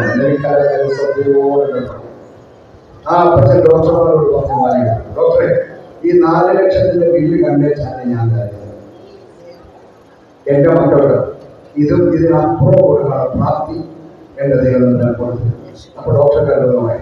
ഡോക്ടർ ബില്ലത്തിന് അപ്പച്ചക്കാരൻ അപ്പച്ചൻ പറഞ്ഞ വായം വെക്കണം. ഡോക്ടറെ കഴിഞ്ഞ 10 ദിവസം എന്റെ ഹൃദയം കാത്തു സൂക്ഷിച്ചത് നിങ്ങൾ 4 ലക്ഷം രൂപ പിന്നിട്ടുണ്ട്. കഴിഞ്ഞ 82 വർഷം എന്റെ ഹൃദയത്തിൽ ഒരു കേടും കൂടാതെ സൂക്ഷിച്ച തമ്പുരാന് ഞാൻ ഒന്നും കൊടുത്തില്ലല്ലോ എന്നോർത്ത് കരഞ്ഞു പോയതാണ് എന്ന് പറഞ്ഞു. ഇന്ന് ഈ ദേവാലയത്തിന്റെ പ്രിയപ്പെട്ടവരോട് ഞാൻ ഓർപ്പിക്കട്ടെ, നിന്റെ ഈ ആയുസിന്റെ ഈ നിമിഷം വരെ നിന്നെ ഒരു കേടും കൂടാതെ നടത്തിയ ദൈവത്തിന് നീ എന്ത് കൊടുത്തു കരഞ്ഞേച്ച ഈ പള്ളി നടക്കി പോകാം. കാരണം എന്ത് ദൈവത്തിന് കൊടുക്കുന്ന കാര്യം പറയുമ്പോഴും പന്നത്തരം മാത്രം പറഞ്ഞു ശീലിച്ച വർഗത്തോട് ഈ രാത്രി പറഞ്ഞു നീ കരഞ്ഞേച്ചയുണ്ട് പോകാവൂ. കാരണം എന്നെ ഇത്ര നാളെ നടത്തിയ എന്റെ ദൈവത്തിന് ഞാൻ കൊടുക്കേണ്ടത് കൊടുത്തിട്ടുള്ള ഓർത്തിട്ടേ പോകാമോ. നീ വിശ്വസ്തനാണോ? വിശ്വസ്തയാണോ? 2020 കോവിഡ് എന്ന് പറയുന്ന മഹാമാരി ഈ ഭൂമിയെ മുഴുവൻ ആക്രമിച്ചപ്പോൾ പ്രിയപ്പെട്ടവരെ, ഞാൻ തിരുവനന്തപുരം മെഡിക്കൽ കോളേജിലുള്ള വികാരിയാണ്. എന്റെ പള്ളിയിൽ തന്നെ 120 ഡോക്ടർമാരുണ്ടോ പള്ളിയിൽ? തിരുവനന്തപുരം മെഡിക്കൽ കോളേജ് പള്ളിയിലെ അംഗങ്ങളായി 120 ഡോക്ടർമാർ. പിന്നെ അവരുടെ ഫ്രണ്ട്സ് റിലേറ്റീവ്സ് എന്റെ ഇഷ്ടംപോലെ ഡോക്ടർമാരുടെ നടുവിലാണ് ഞാൻ ജീവിച്ചത്. കോവിഡ് എന്ന മഹാമാരിയുടെ മുമ്പിൽ കോടീശ്വരന്മാര് ആശുപത്രിയുടെ മുമ്പിൽ 1 യൂണിറ്റ് ഓക്സിജൻ വേണ്ടി കാവൽ കിടന്ന് ഈ പിരിയൻ വീട് വഹിക്കുന്ന പോലെ വഹിക്കുന്നത് നമ്മൾ കണ്ടല്ലേ. 1 യൂണിറ്റ് ഓക്സിജന് വേണ്ടി നിന്റെ ഈ ആയുസ് മുഴുവൻ ഫ്രീ ആയി വലിച്ചിരിക്കുക. ഈ ഓക്സിജന്റെ അളവെങ്കിലും ദൈവത്തിൽ കൊടുക്കോ?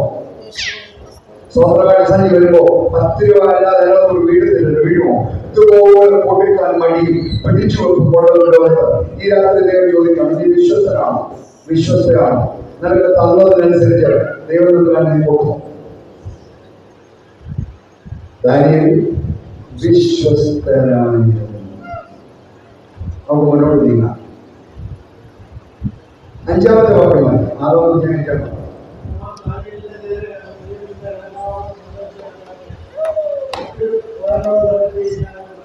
ഈ 122 പേരും കൂടെ വിചാരിച്ചിട്ട് ഒരു കുറ്റവും കണ്ടുപിടിക്കാതെ അടുത്ത പോയിന്റ് നേരാണ്. അവർ 122 പേരും കൂടെ ആലോചിച്ചിട്ടൊരു തീരുമാനം, നമ്മുടെ ഈ ദാനിയേലിന്റെ ദൈവത്തിന്റെ ന്യായപ്രമാണം സംബന്ധിച്ചുള്ളതല്ലാതെ വേറെ ഒരു കുറ്റവും കണ്ടുപിടിക്കാൻ പോകുന്നത്. അവരുടെ റിലീജിയസ് ലൈഫിനെ നമുക്ക് നോക്കാം. ന്യായപ്രമാണം എന്താണ്?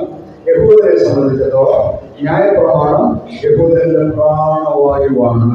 ന്യായപ്രമാണം എന്ന വാക്കുകൊണ്ട് എന്താ ഉദ്ദേശിക്കുന്നത് അറിയാമോ? ആദ്യത്തെ 5 പുസ്തകങ്ങളാണ്. ഉൽപ്പത്തി, പുറപ്പാട്, ലേവ്യ, സംഖ്യ, ആവർത്തനം, മോശ എഴുതിയ ഈ 5 പുസ്തകങ്ങളെയാണ് ന്യായപ്രമാണം എന്ന വാക്കുകൊണ്ട് തോറ എന്ന ഹീബ്രുവിൽ പറയും. ഈ 5 പുസ്തകങ്ങളെന്ന് പറയുന്നത് യഹൂദരെ സംബന്ധിച്ച് അവന്റെ അതാണ് ന്യായപ്രമാണം. അത് അവന്റെ പ്രാണവായുവാണ്. ആവർത്തന പുസ്തകത്തിൽ പറയുന്ന വായു അനുസരിച്ച് അത് വിട്ട് ഇടത്തോട്ടോ വലത്തോട്ടോ അവൻ മാറുകയില്ല. ന്യായപ്രമാണം 5 പുസ്തകങ്ങളുണ്ടെങ്കിലും ഈ ന്യായപ്രമാണം മുഴുവൻ 10 ക്യാപ്സൂളുകളായി മോശ ഇസ്രായേലിനോട് കൊടുത്തിട്ടുണ്ട്. അതിനാണ് നമ്മൾ 10 കൽപ്പന എന്ന് പറയുന്നത്. പുറപ്പാട് പുസ്തകം 20-ാം അധ്യായത്തിലാണ് 10 കൽപ്പന രേഖപ്പെടുത്തിയിരിക്കുന്ന ആദ്യമായി. 1-ാം അധ്യായം 20-ാം അധ്യായം 1-ാം വാക്യം, ഞാനല്ലാതെ അന്യദൈവങ്ങൾ ഉണ്ടാകരുത്. ആകാശത്തിന് കീഴെ ഭൂമിക്ക് മുകളിലോ വെള്ളത്തിലോ ഉള്ള യാതൊന്നിന്റെയും പ്രതിവേദന ഒന്നിന്റെയും മുമ്പിൽ നീ വണങ്ങരുത്. കാരണം ഞാനാണ് നിന്നെ ഇസ്രായേലിൽ നിന്ന് വിടുവിച്ചു കൊണ്ടുവന്നവൻ. ആവർത്തന പുസ്തകത്തിൽ ഈ ഭാഗം ആവർത്തിപ്പോൾ പറയുന്നു, ഞാൻ തീഷ്ണതയുള്ള ദൈവമാണ്. അതുകൊണ്ട് നീ വേറെ ഒരു ദൈവത്തിന്റെ മുമ്പിൽ വണങ്ങരുത്. ഇതാണ് യഹൂദൻ ന്യായപ്രമാണം. ബാബിലോണിലുണ്ടായിരുന്ന പുറജാതിക്കാർക്ക് മനസ്സിലായി, യഹൂദനായ ദാനിയേൽ ദൈവത്തെ അല്ലാതെ ആരെയും വണങ്ങുകയില്ല. 6, 7, 8 വാക്യങ്ങൾ നമ്മൾ വായിക്കുമ്പോൾ ഈ 122 പേരുടെ രാജാവിനോട് ചെന്നിട്ട് പറയണം, രാജാവേ, അടുത്ത 30 ദിവസത്തേക്ക് ഈ രാജ്യത്തെ സകല മനുഷ്യരും രാജാവിനെ മാത്രമേ ആരാധിക്കാൻ പാടുള്ളൂ. ഏതെങ്കിലും ഒരു മനുഷ്യൻ വേറെ ഏതെങ്കിലും ഒരു ദേവനോടോ മനുഷ്യനോടോ പ്രാർത്ഥിച്ചാൽ അവനെ സിംഹക്കുഴിയിൽ പിടിച്ചിടുമെന്ന് ഒരു രേഖ എഴുതി തരണം. രാജാവിന് വലിയ സന്തോഷമായി. എന്താ കാര്യം? അടുത്ത 30 ദിവസത്തേക്ക് തന്റെ രാജ്യത്തെ സകല മനുഷ്യരും തന്നെയാണ് ആരാധിക്കുന്നത്. ആർക്കാ സന്തോഷം വരാത്തത്? രാജാവ് കൽപ്പന എഴുതി കൈക്കൊണ്ടു. എന്തോ കൽപ്പന? അടുത്ത 30 ദിവസത്തേക്ക് ഈ രാജ്യത്തെ ഒരൊറ്റ മനുഷ്യന് രാജാവിനെ അല്ലാതെ വേറെ ഒരു മനുഷ്യനോടോ ദേവനോടോ പ്രാർത്ഥിക്കാൻ പാടില്ല. പ്രാർത്ഥിച്ചാൽ അവനെ സിംഹക്കുഴിയിൽ പിടിച്ചിടും. ജീവന്മാരുടെ പോരാട്ടമാണ്. വാക്യം 10 വായിക്കണം. 10-ാമത്തെ വാക്യം ശ്രദ്ധയോടെ വായിക്കണം, സൂക്ഷിച്ചു വായിക്കണം. എന്നാൽ രേഖ എഴുതിയിരിക്കുന്നത് കേട്ടപ്പോൾ അവൻ വീട്ടിൽ ചെന്നു. ബാക്കിയുള്ള നോക്കി നിങ്ങളുടെ പുസ്തകത്തിൽ തോന്നി, നിങ്ങൾ നോക്കിയാലേ മനസ്സിലാവും. അവൻ മുറിയിൽ ചെന്നു. ഈ ശ്രദ്ധിച്ച് കേട്ടോ, ഇങ്ങോട്ട് നോക്കാം, ഇങ്ങോട്ട് നോക്കാം, ഇല്ലെങ്കിൽ ഇങ്ങോട്ട് നോക്കാം. അവൻ മുറിയിൽ ചെന്നു.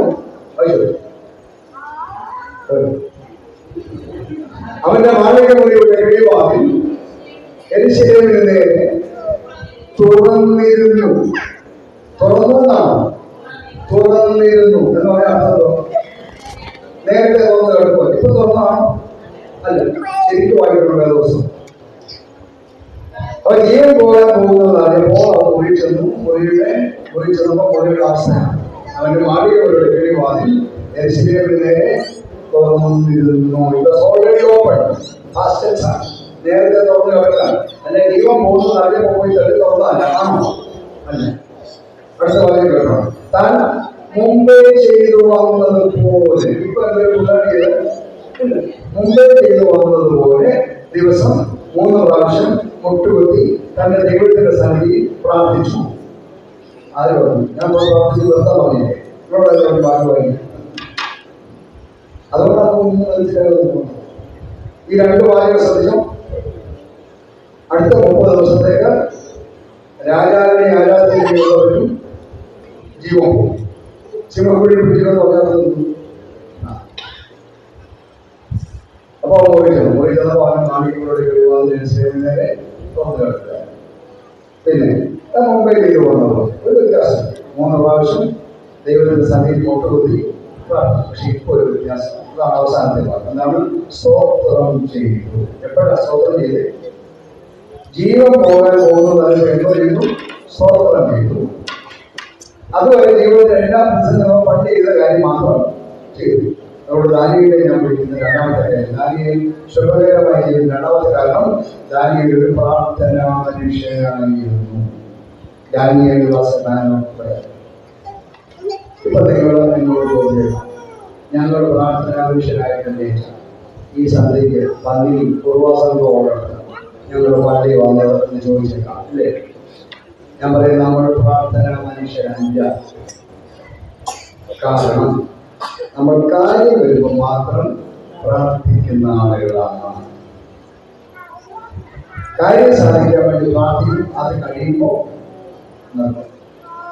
അതുകൊണ്ടാണ് നമ്മുടെ കാരണവന്മാർ നമ്മളെ പഠിപ്പിച്ചിരുന്നത് പാലം കടക്കുന്നത് പോലെ. പാലം കടന്നാൽ പിന്നെ നമ്മൾ പ്രാർത്ഥിക്കുന്നത് ആവശ്യം വരുമ്പോൾ. ദാനിയേൽ അങ്ങനെ ആയിരുന്നു അല്ല. ദാനിയേൽ പ്രതിസന്ധി വരുന്നതിന് മുമ്പേ കഥ തോന്നത്തേക്ക് പ്രാർത്ഥിച്ചുകൊണ്ടിരിക്കുക. പ്രതിസന്ധി വന്നപ്പോ ദാനിയേലിന്റെ കാര്യം അവൻ ദൈവത്തിന് സ്തോത്രം ചെയ്തു. അതാണ് യഥാർത്ഥ ദൈവത്തിന്റെ പ്രത്യേകത. നമ്മൾ ആവശ്യം വരുമ്പോൾ പ്രാർത്ഥിക്കുന്നവരാണ്, അത്യാവശ്യം വരുമ്പോൾ പ്രാർത്ഥിക്കുന്നവരാണ്. ഇപ്പോ ഇവിടുത്തെ അവസ്ഥയിലേക്ക് അറിയത്തില്ല. വെള്ളിയാഴ്ച രാവിലെ ഉപവാസ പ്രാർത്ഥന ഉണ്ടെന്ന് പറഞ്ഞു കഴിഞ്ഞാൽ എത്ര പേര് വരുമെന്ന് ഞാൻ പിന്നെ അച്ഛനോട് ചോദിച്ചോളാം. എന്നാൽ നാളെ രാവിലെ 10 വരെ അടുത്ത ഒരു നക്ഷത്രം ഭൂമിയിലേക്ക് ഒരാഴ്ചക്കകം വന്ന് വീഴും, എല്ലാവരും ചത്തുപോകും എന്ന് പറഞ്ഞാൽ വെള്ളിയാഴ്ചത്തെ പ്രാർത്ഥന ഈ പള്ളിയുടെ അവസ്ഥ തോന്നിക്കും. ഭയങ്കരമാണ് അല്ലേ? ഈ കോവിഡ് വന്നു എന്തോ ഒരു പ്രാർത്ഥന അന്ന് ഓൺലൈനിലൊക്കെ കൊടുക്കോ എന്തോ. വെള്ളിയാഴ്ച തിരുമേനിയുടെ അധ്യക്ഷതയിൽ പ്രാർത്ഥിക്കുന്നു. ഇതുവരെ തിരുമേനിക്ക് പ്രാർത്ഥിക്കേണ്ടത്. എപ്പോൾ പ്രാർത്ഥിക്കണം? കോവിഡ് വന്നപ്പോ തിരുമേനിയുടെ ഫോട്ടോ വെച്ച് പോസ്റ്റ് തിരുമേനി ഇങ്ങനെ ഇരിക്കുന്നു, അതിന്റെ അപ്പുറത്ത് ഇങ്ങനെ ഇരിക്കുന്നു, പ്രാർത്ഥിക്കുന്നു. എന്തോ അതിനുവേണ്ടിയാണ്. കോവിഡ് ഒക്കെ പോയി ഒരു തിരുമേനിയും കാണാനില്ല, ഒരച്ഛനെ കാണാനില്ല, ഒരു പ്രാർത്ഥനയില്ല. മൊത്തം പ്രാർത്ഥനയുടെ പോകണം മനസ്സിലായോ? എപ്പോഴാണ് പ്രാർത്ഥിക്കുന്നത്? തേണ്ടക്കാരെ കൊണ്ട് ആ വരും തന്നെ, അപ്പൊ ആ വരും തന്നെ. ഇത് തന്നെയാണ് പ്രാർത്ഥന അല്ലേ? ഞാൻ ഈ 32 വർഷത്തിൽ 24 വർഷം കേരളത്തിൽ പുറത്താ ശുശ്രൂഷിച്ചു. വടക്കേ ഇന്ത്യയിൽ, ബോംബെ, ഡൽഹി, കൽക്കട്ട, കുറെ കാലം അമേരിക്കയിൽ ഒക്കെ അന്വേഷിച്ചു. അപ്പൊ ഈ വടക്കേ ഇന്ത്യയിലൊക്കെ സെപ്റ്റംബർ മാസമൊക്കെ കഴിയുമ്പോഴത്തേക്ക് ഈ അമ്മാവന്മാർ കാണാൻ വരുന്നത് വെച്ചാൽ ഇവിടെ നാട്ടിൽ അങ്ങനെയല്ല. വെച്ചാൽ മോഹയിൽ പ്രാർത്ഥിച്ചു അല്ല, മോള് 10ാം ക്ലാസ്സിലായി, 9ാം ക്ലാസ്സിൽ ഉദ്ഘാടനം. എപ്പോഴാണ് പ്രാർത്ഥിക്കുന്നത്? 10ാം ക്ലാസ്സിൽ. അച്ഛൻ കുർബാനയുണ്ട്, നമുക്ക് കാപ്പായിടുമ്പോ കമ്പ്യൂട്ടറിൽ പേപ്പർ കൊണ്ടുവരും. ഇന്നടുത്തെ അച്ഛൻ ഐശ്വര്യാണ് പ്രാർത്ഥിക്കണം. കേശാൻ എടുത്ത് നെഞ്ചത്തൊക്കെ പ്രാർത്ഥിക്കും. ഇന്നടുത്തെ അച്ഛൻ ഐശ്വര്യാണ് പ്രാർത്ഥിക്കണം. വെച്ച് കൂപ്പിക്കും. എന്നിട്ട് ഞാൻ അച്ഛനോട് ചോദിക്കാം, അച്ഛാ ഏതെങ്കിലും ഒരു ഐശ്വര്യ നിറങ്ങിയതിനു ശേഷം ഐശ്വര്യ നിറങ്ങി സ്വോത്രം പറയുന്ന പേപ്പർ കൊണ്ടുണ്ടോ? ഇല്ല, വരത്തില്ല. ഈ ജാതി അത്രയേ ഉള്ളൂ.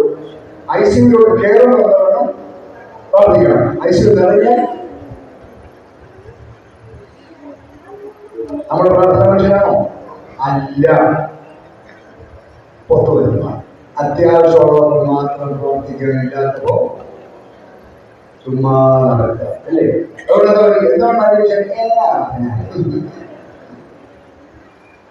എന്നാൽ എപ്പോഴും പ്രാർത്ഥിക്കുന്ന ദൈവത്തിലാണ് അവരുടെ പഠിക്കുകയുള്ളൂ. ഒന്നും പഠിക്കണം. അതാണ് ദാനിയേൽ. അവൻ അന്നേരത്തെ സ്തോത്രം ചെയ്യും. അപ്പോൾ ദൈവത്തിൽ യഥാർത്ഥ ദൈവത്തിലാണ് പറ്റും.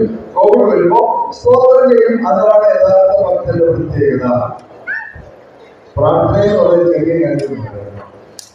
പ്രാർത്ഥന ജീവിതത്തിന്റെ ഭാഗമായിരുന്നതായി.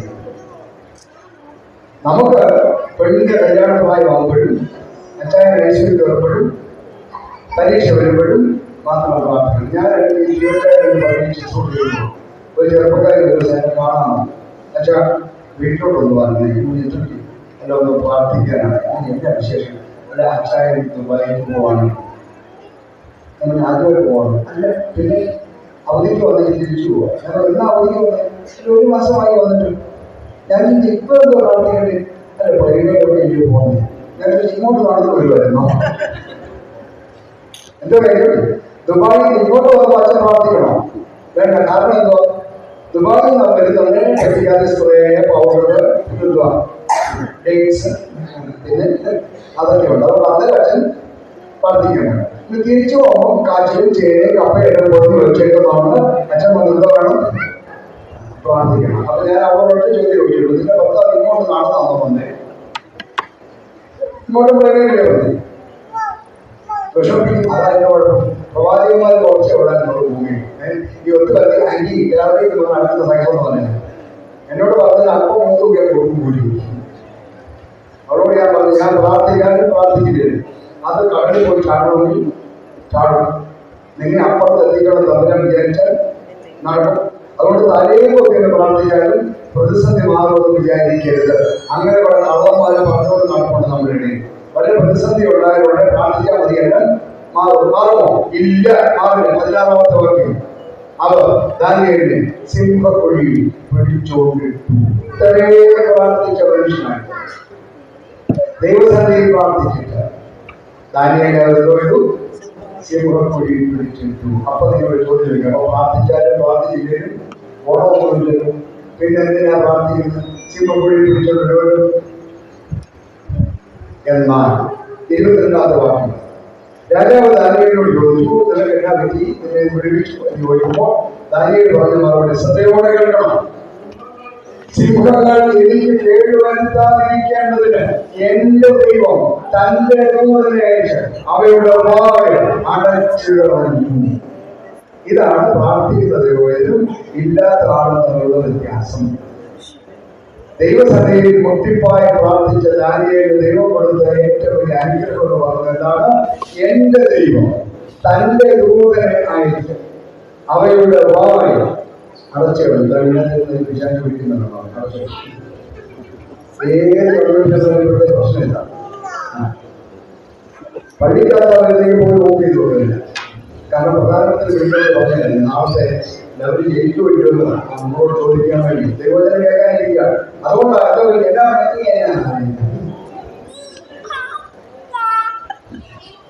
അമിത്യ മാത്രമല്ല പാവപ്പെട്ട സ്ത്രീകളെ ഞാൻ ഒന്നും പറഞ്ഞത് ഈ പ്രായത്തിൽ ഒരു 5-6 ഒരു നായകരുണ്ട് എവിടെ ശബ്ദങ്ങളുടെ തൊട്ട് വരുമ്പോഴത്തേക്ക് എവിടെ കൈയിട്ട് വരുമ്പോഴത്തേക്ക് 10 കിട്ടിയിട്ടുണ്ട്. ഞാൻ ഒന്നും പറഞ്ഞില്ല.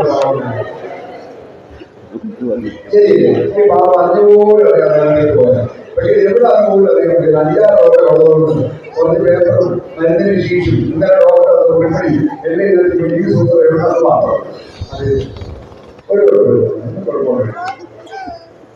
ഞാൻ നിങ്ങളിവിടെ ഓർമ്മയിരിക്കാൻ വേണ്ടി പറഞ്ഞു. എന്നാൽ പ്രാർത്ഥിക്കുന്ന ദൈവത്തിന്റെ പ്രത്യേകത മനസ്സിലായോ? എന്താണ്? സിംഹക്കുഴിയിൽ നിന്ന് സിംഹം വാതുറക്കാതിരിക്കാൻ സ്വർഗത്തിൽ ദൈവം തീരുമാനിക്കും. അപ്പൊ അങ്ങനെയുള്ളത് പറയാൻ ആത്മാർത്ഥമായി ധൈര്യമായി ശരീരമായി പറയാനുള്ള ധൈര്യത്തോട് ഏത് സിംഹവാദം വന്നാലും എന്റെ ദൈവം തീരുമാനിക്കും അത് എന്നെ കഴിക്കണോ വേണ്ടോ എന്ന്. അത് പ്രാർത്ഥിക്കുന്ന ദൈവത്തിനുള്ള ഉറപ്പാണ്. ഞങ്ങൾക്ക് 2 പെൺമക്കളാണ്.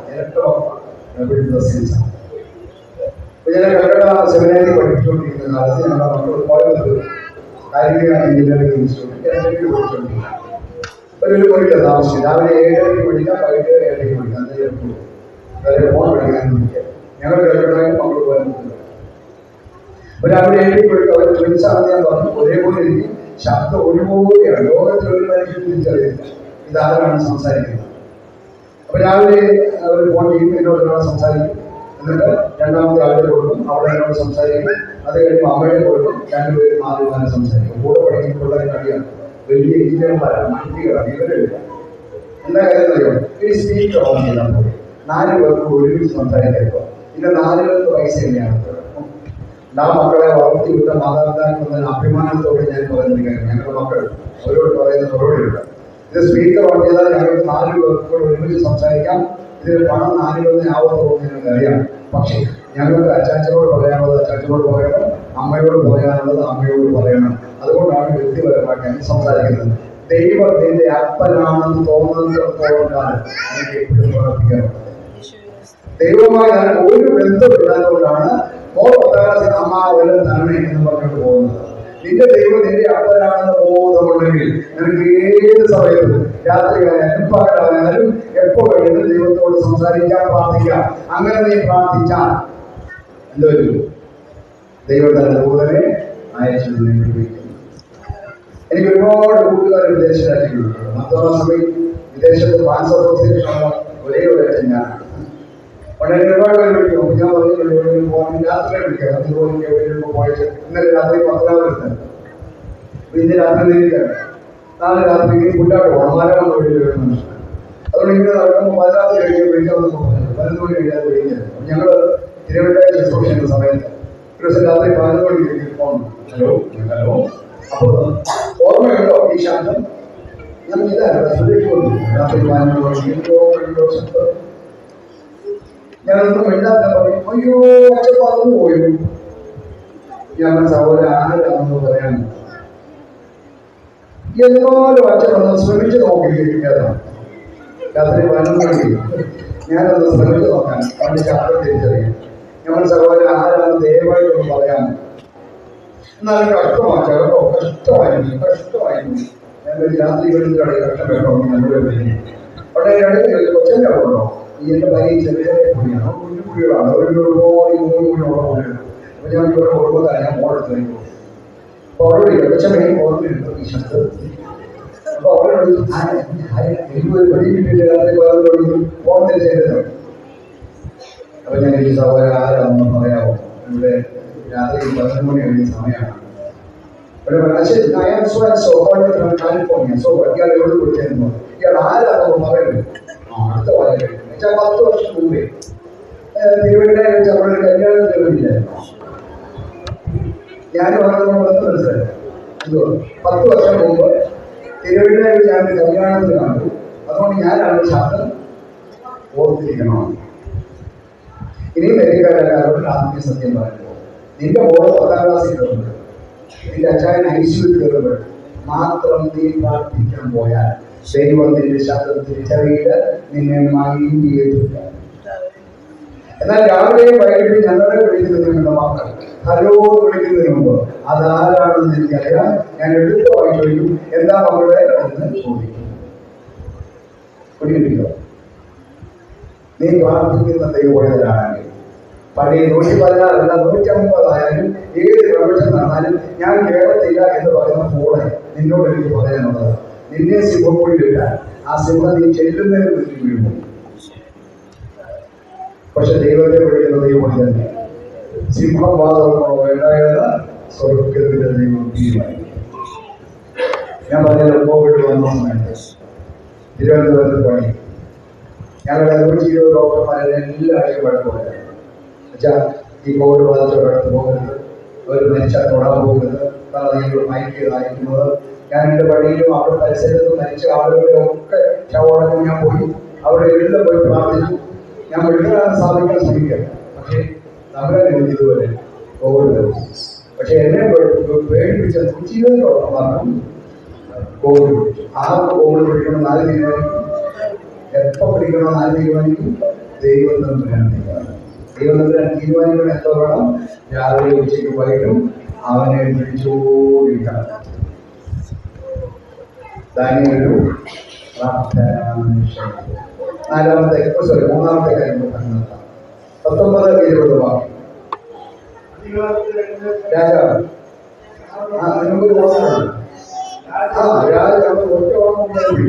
രാജാവ് അധികാലത്ത് എഴുന്നേരും. ബന്ധപ്പെട്ട് സിംഹം നല്ല രസമായി വായിക്കാൻ അല്ലേ? ഈ വേദഭാഗം വായിക്കാൻ എന്ത് രസമാണ്. രാജഭരണമല്ലേ?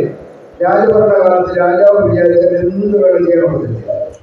രാജാവാണ് തീരുമാനിക്കുന്നത് ഇവരെ വരുമോ വേണ്ട തീരുമാനിക്കുന്ന രാജാവാണ്. നമ്മളിവിടെ ജീവിക്കുന്നത് ജനാധിപത്യത്തിലാണ് അല്ലേ? ജനാധിപത്യം എന്ന് പറഞ്ഞപ്പോൾ ജനങ്ങളാൽ തെരഞ്ഞെടുക്കപ്പെട്ട് ജനങ്ങളെ ഭരിക്കുന്ന കലാപരിപാടിയാണ് അല്ലേ? നമ്മളെടുത്ത് വെച്ചാൽ ചായ കൊണ്ടെടുത്ത് നമ്മളെ വിളിച്ചെന്തോക്കി പ്രധാനമന്ത്രിയാണ്. എന്തായാലും 2016 സെപ്റ്റംബർ മാസം പാതിരാത്രി വിളിച്ചു വന്നു 500 ആളുകൾ ചേർത്ത് പോയി ഒരു രാത്രി. ആ രാത്രി 12 മണിക്ക് 500 ചേർത്ത് ആളുകൾ ചേർത്ത് ജനാധിപത്യത്തിലാണ് അവർ താമസിക്കുന്നത്.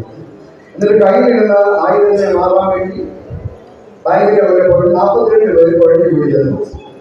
8 പേര് ചവിട്ട് കൂടിയാണ്. എന്തിനു പോയത്?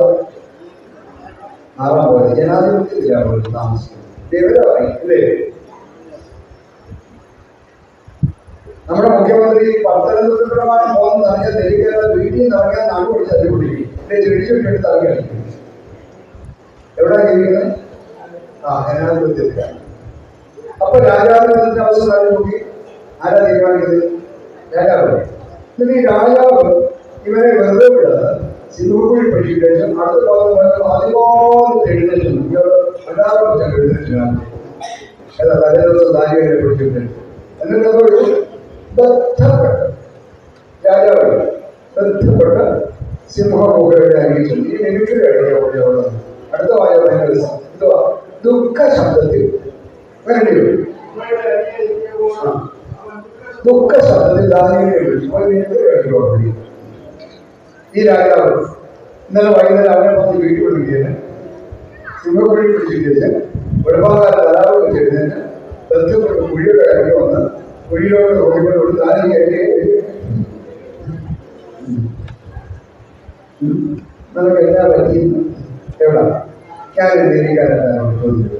നിങ്ങൾ ആ കുഴി കിടക്കുന്ന വിചാരിക്കാം. നിങ്ങളെ കുഴി പിടിച്ചിട്ട് പാർട്ടി രാവിലെ വന്ന് കൊയ്യമ്മേ ഇങ്ങനെ വിളിച്ചാൽ ആ കുഴി കിടക്കണമെന്തോ പറയുന്നു. ഒരു വാചക മനസ്സിൽ വന്നില്ലേ? അത് പണിയാൻ വേണ്ടി പറയാൻ പറ്റല്ലേ? ഈ മതത്തിന്റെ കാണാനിടയായ സന്തോഷം.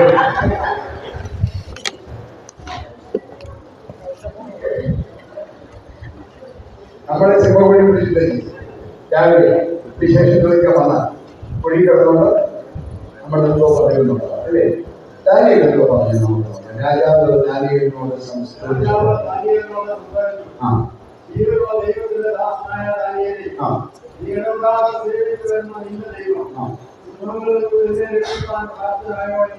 മറുപടി കേട്ടോണേ, മറുപടി കേട്ടോ. ദാനിയേൽ രാജാവിനോട് രാജാവേ ദീർഘായുസ്സുണ്ടാകട്ടെ. മതി മതി മതി മതി മതി മതി മതി. തന്നെ സിംഹക്കുഴി പിടിച്ചിട്ട രാജാവിനോട് സിംഹക്കുഴി കിടന്നുകൊണ്ട് ദാനിയേൽ പറയാണ്, രാജാവേ നിനക്ക് ദീർഘായുസ്സുണ്ടാകട്ടെ. വേറെ ഭാഷ പറഞ്ഞാൽ ദൈവം നിന്നെ അനുഗ്രഹിക്കട്ടെ. ദാനിയേലിന്റെ മൂന്നാമത്തെ പ്രത്യേകത, ഉപദ്രവിച്ചവനെ വരെ അനുഗ്രഹിച്ചവനാണ് ദാനിയേൽ. ഉപദ്രവിച്ചവനെ വരെ അനുഗ്രഹിച്ചതാണ്.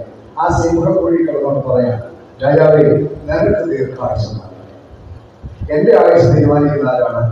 സ്വർഗത്തിൽ. നിനക്ക് ദീർഘായുസ് ദൈവം. എന്നെ ഉപദ്രവിച്ചവനെ നിനക്ക് ദീർഘായുസ് തന്നെ. ഇനി നമ്മുടെ മനസ്സിൽ മുമ്പേ വന്ന വാചകം കൊണ്ട് വെച്ച്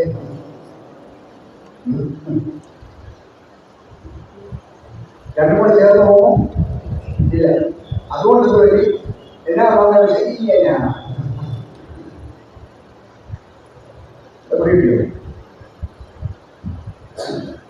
വണ്ടിയിലെല്ലാം എഴുതിട്ടുണ്ടോ? എന്റെ ഒട്ടി വെച്ചിട്ടുണ്ടോ? ദൈവത്തിന്റെ വാഹനം കാവേരിന്റെ ഒട്ടി വെച്ചിട്ടുണ്ടോ? ഇപ്പൊ അതൊക്കെ മാറി ഭാഷയായി ഇനി ഒട്ടിച്ച് വെച്ചിട്ട് തെക്കേ വരെ ട്രാഫിക് ആയിട്ട് ചെല്ലുന്നവരെ ഒരുത്ത സ്ഥലത്തോട് കയറിയാണ് കണ്ണാടി അദ്ദേഹം അവന്റെ അപ്പൂരും അവന്റെ അപ്പൂരും പിടിക്കും. എന്നിട്ട് കുറെ എഴുതിക്കുക, ഇതാണ് വേഗം വരുന്നു.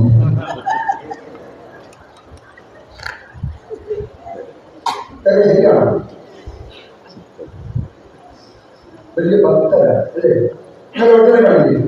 ആ അവന്റെ കൂടെ ഇറങ്ങിപ്പോയവനെ അന്ന് ശപിക്കുക. എന്തോ നിന്റെ അനുഗ്രഹം ഞാൻ തമിഴ് കളയും. ദാനിയേൽ എന്താ പറഞ്ഞു? ദൈവം തന്നെ ദീർഘായുസ്, എന്നെ ഉപദ്രവിച്ചവനെ ദൈവം തന്നെ എന്നെ കേട്ടപ്പോൾ നമ്മുടെ ജീവിതത്തിൽ നമ്മൾ അറിഞ്ഞിരിക്കേണ്ട പരമപ്രധാനമായ ഒരു മനുഷ്യനോട് സോറി പറയാനായിട്ടൊരു മനസ്സുണ്ട്, ക്ഷമിക്കണേ എന്ന് പറയാനുള്ള മനസ്സുണ്ട്. ഏത് കൊല്ലത്തിലും നമ്മുടെ ഒന്നാക്കി. ഞാൻ ഈ കോവിഡ് പറഞ്ഞു 2021 സൗദി അറേബ്യയിൽ 3 പട്ടണങ്ങളിൽ 21 ദിവസം വേണ്ടിയിരുന്ന തുടർച്ചയായ പ്രശ്നങ്ങൾ. സൗദി അറേബ്യ അറിയാമല്ലോ, വലിയ പ്രതിസന്ധിയുള്ള രാജ്യം. സുവിശേഷം പറയാൻ നിവൃത്തിയില്ല, ഓപ്പണായിട്ട് ആരാധിക്കാൻ നിവൃത്തിയില്ല, അറസ്റ്റ് ചെയ്ത സ്ഥലമാണ്. അതുകൊണ്ട് അണ്ടർഗ്രൗണ്ടിൽ ഫാം ഹൗസ് ഒക്കെ വാടകയ്ക്കെടുത്താണ് കൺവെൻഷൻ നടത്തുന്നത്. ആളുകൾ വരുന്നതിലും സ്ത്രീകൾ ഭർത്താവ് ധരിച്ചാലും നടക്കാൻ പറ്റുള്ളൂ. ഭർത്താവ് ധരിച്ചുകൊണ്ട് അവരിന് അകത്ത് കയറിയിട്ടാണ് മാറി അവർ കൺവെൻഷൻ അറ്റൻഡ് ചെയ്യും. ഞാൻ എൻ്റെ ജീവിതത്തിൽ ആയിരക്കണക്കിന് കൺവെൻഷൻ പേരുകൾ ഞാൻ പ്രസംഗിച്ചിട്ടുണ്ട്. ഇത്രയും സംതൃപ്തിയോടെ ദൈവജനം പറഞ്ഞു വന്ന ദിവസങ്ങളുണ്ട്. കാരണം മനുഷ്യരെ പിടിക്കപ്പെട്ടാൽ അന്ന് കയറ്റി അയക്കുന്ന രാജ്യത്ത് ഒരു പ്രയാസമുള്ള ധൈര്യത്തോടെ ദൈവജനം കേൾക്കാൻ വന്ന ജനം ഒരു സന്തോഷമായ അനുഭവം. ഇവിടെ നമ്മുടെ ഇതുപോലെ തന്നെയുള്ള ഞാൻ പഠിപ്പിച്ച ഒരു വിദ്യാർത്ഥി ആണ് എന്നെ കൊണ്ടുപോകാനായിട്ട് വരുന്നത്. ദിവസം ഞങ്ങളിങ്ങനെ വർത്തമാനം പറഞ്ഞു ചെന്ന് എക്സ്പ്രസ് വേയിലൂടെ ഇറങ്ങി ഒന്നും ഓർത്തേയില്ല. അവനെല്ലാം മതി പറഞ്ഞ് എന്നോട് വർത്താൻ. ഞാൻ 3 വർഷം അവനെ ഡൽഹി സെമിനാരിൽ പഠിപ്പിച്ച. ഞങ്ങൾ എക്സ്പ്രസ് വേയിലൂടെ ഇറങ്ങുകയും ഒരു അവധിയുടെ അതിവേഗം വന്ന ദൈവത്തിന്റെ വലിയ കരുണയാണ്. ഒരു സെക്കൻഡിന്റെ വ്യത്യാസമുണ്ട്. ഞങ്ങളുടെ കാറിൽ ഇടിക്കാതെ മുന്നോട്ട് പോകും. ഞങ്ങളുടെ കാറിനെ ബ്ലോക്ക് ചെയ്ത് മുന്നോട്ട് നിർത്തി. ഈ വണ്ടി ഓടിച്ച് നമുക്ക് വരയ്ക്കാൻ തുടങ്ങി. എന്റെ ജീവൻ പോക്കാണ്. കാരണം ഇത്രയ്ക്ക് ഘോരമായ മനുഷ്യൻ. അയാളുടെ കാറിനോട് നിർത്തിച്ച് ഇറങ്ങി വന്ന ഞങ്ങളുടെ കാറിന്റെ ബോർഡിട്ട് 2 അടി അടിച്ചിട്ട് അവന്റെ സൈഡോട് ഒന്നും ചീത്തപ്പടി പറഞ്ഞു. എന്ത് ചെയ്യണം അറിയാൻ വയ്യാതെ വിഷമിച്ചിരിക്കുക. എനിക്ക് ആറ് കിട്ടുകയും ഇവിടെ കഴിയുമ്പോൾ ആരുടെ ഞാൻ നോക്കിയത് ഞാനിവിടെ ഇരിക്കുകയാണ്. എന്ത് ചെയ്യണമെന്ന് അറിയാൻ വയ്യാതെ വിഷമിച്ചിരിക്കുക. പക്ഷെ ഇയാളുടെ കയർക്കുന്നതിനനുസരിച്ച് ഓരോ സെക്കൻഡ് കഴിയുമ്പോൾ ഇയാളുടെ സൗണ്ട് കൂടുതലാണ്. ഇയാൾ അതിഭയങ്കര ദേഷ്യമുണ്ട്. ഇവൻ പാവം കുറച്ചുകൊണ്ടാവും. ഞാൻ 2 കൽപ്പിച്ചു. 1 സെക്കൻഡ് ഒന്ന് ദൈവത്തെ വിളിച്ചു. ഞാൻ 2 കൈ കൂട്ടിക്കൊണ്ടാണ് sorry sir, it's our mistake. അവനെ ചീത്ത വിളിച്ചോണ്ട് നേരെ എന്നെ ഒരു ഒറ്റ നോട്ടത്തിൽ ഞാനെന്ത് ദഹിച്ചു പോയി. അതുപോലെ നോക്കമായിരുന്നു. ഞാൻ പറ്റി. ഞാൻ വീണ്ടും പറഞ്ഞു sorry sir, extremely sorry, it's our mistake sir. പിന്നെ ഞാൻ ചീത്ത വിളിച്ചോണ്ട് ചീത്ത വിളിക്കുന്നു. എന്നെ ആട്ടിക്കൊണ്ട് നോക്കും. ഞാൻ വീണ്ടും പറഞ്ഞു sorry sir, extremely sorry sir. അവൻ ആകെ പാടത് നോക്കി എന്തൊക്കെയോ വിളിച്ചു പറഞ്ഞു. തിരിച്ചവന്റെ കാലത്ത് ഈ വണ്ടി ഓടിച്ചോണ്ടിരുന്നാണ് വിറച്ചോണ്ടിരിക്കാൻ അവനെ ചെയ്യുന്ന എൻ്റെ ജീവൻ പോകണം. ഞങ്ങളുടെ മോനെ, ഈ ഭൂമി ഏത് കുഴപ്പമില്ലെങ്കിൽ ദൈവമക്കൾക്ക് നിൽക്കാനുള്ള ഏത് വഴി ക്ഷമിക്കാൻ അവനോട് പറയാൻ, ക്ഷമിക്കാൻ ഒരു മനസ്സുണ്ടെങ്കിൽ അതിനപ്പുറത്ത് വേറെ ഒരു കാര്യവുമില്ല എന്ന് യാഥാർത്ഥ്യമാണ്. ദാനിയേൽ പറയുകയാണ്, ഞങ്ങൾക്ക് ദീർഘായുസ് ഉണ്ടാകട്ടെ. തന്നെ ഉപദ്രവിച്ചവനെ അനുഗ്രഹിച്ചവനാണ്. നമ്മുടെയൊക്കെ ജീവിത ഇടപാട് എന്ത് നിസ്സാര കാര്യങ്ങൾക്കാണ് നമ്മൾ കണങ്ങി, എന്ത് നിസ്സാര കാര്യങ്ങൾക്ക് കുഴപ്പമുണ്ടാകും. എത്രയോ കുടുംബങ്ങളാണ് സഹോദരങ്ങളെ ബന്ധമില്ല, എത്രയോ കുടുംബങ്ങളാണ് മാതാപിതാക്കളെ ബന്ധമില്ല, എത്രയോ കുടുംബങ്ങളാണ് ജ്യേഷ്ഠന്മാരെ ബന്ധമില്ല. എന്തോ കാര്യം നിസ്സാരമായ പ്രശ്നം. ഞാൻ വളരെ ലളിതമായ ഉദാഹരണം പണ്ട് ഒരു 25 വർഷം മുമ്പ് വരെ നമ്മുടെ നാട്ടിൽ കൺവെൻഷൻ പ്രസംഗിക ഉപദേശമായിരുന്നു. ഉപദേശമാണ് കൺവെൻഷൻ പ്രസംഗിക്കുന്നത്.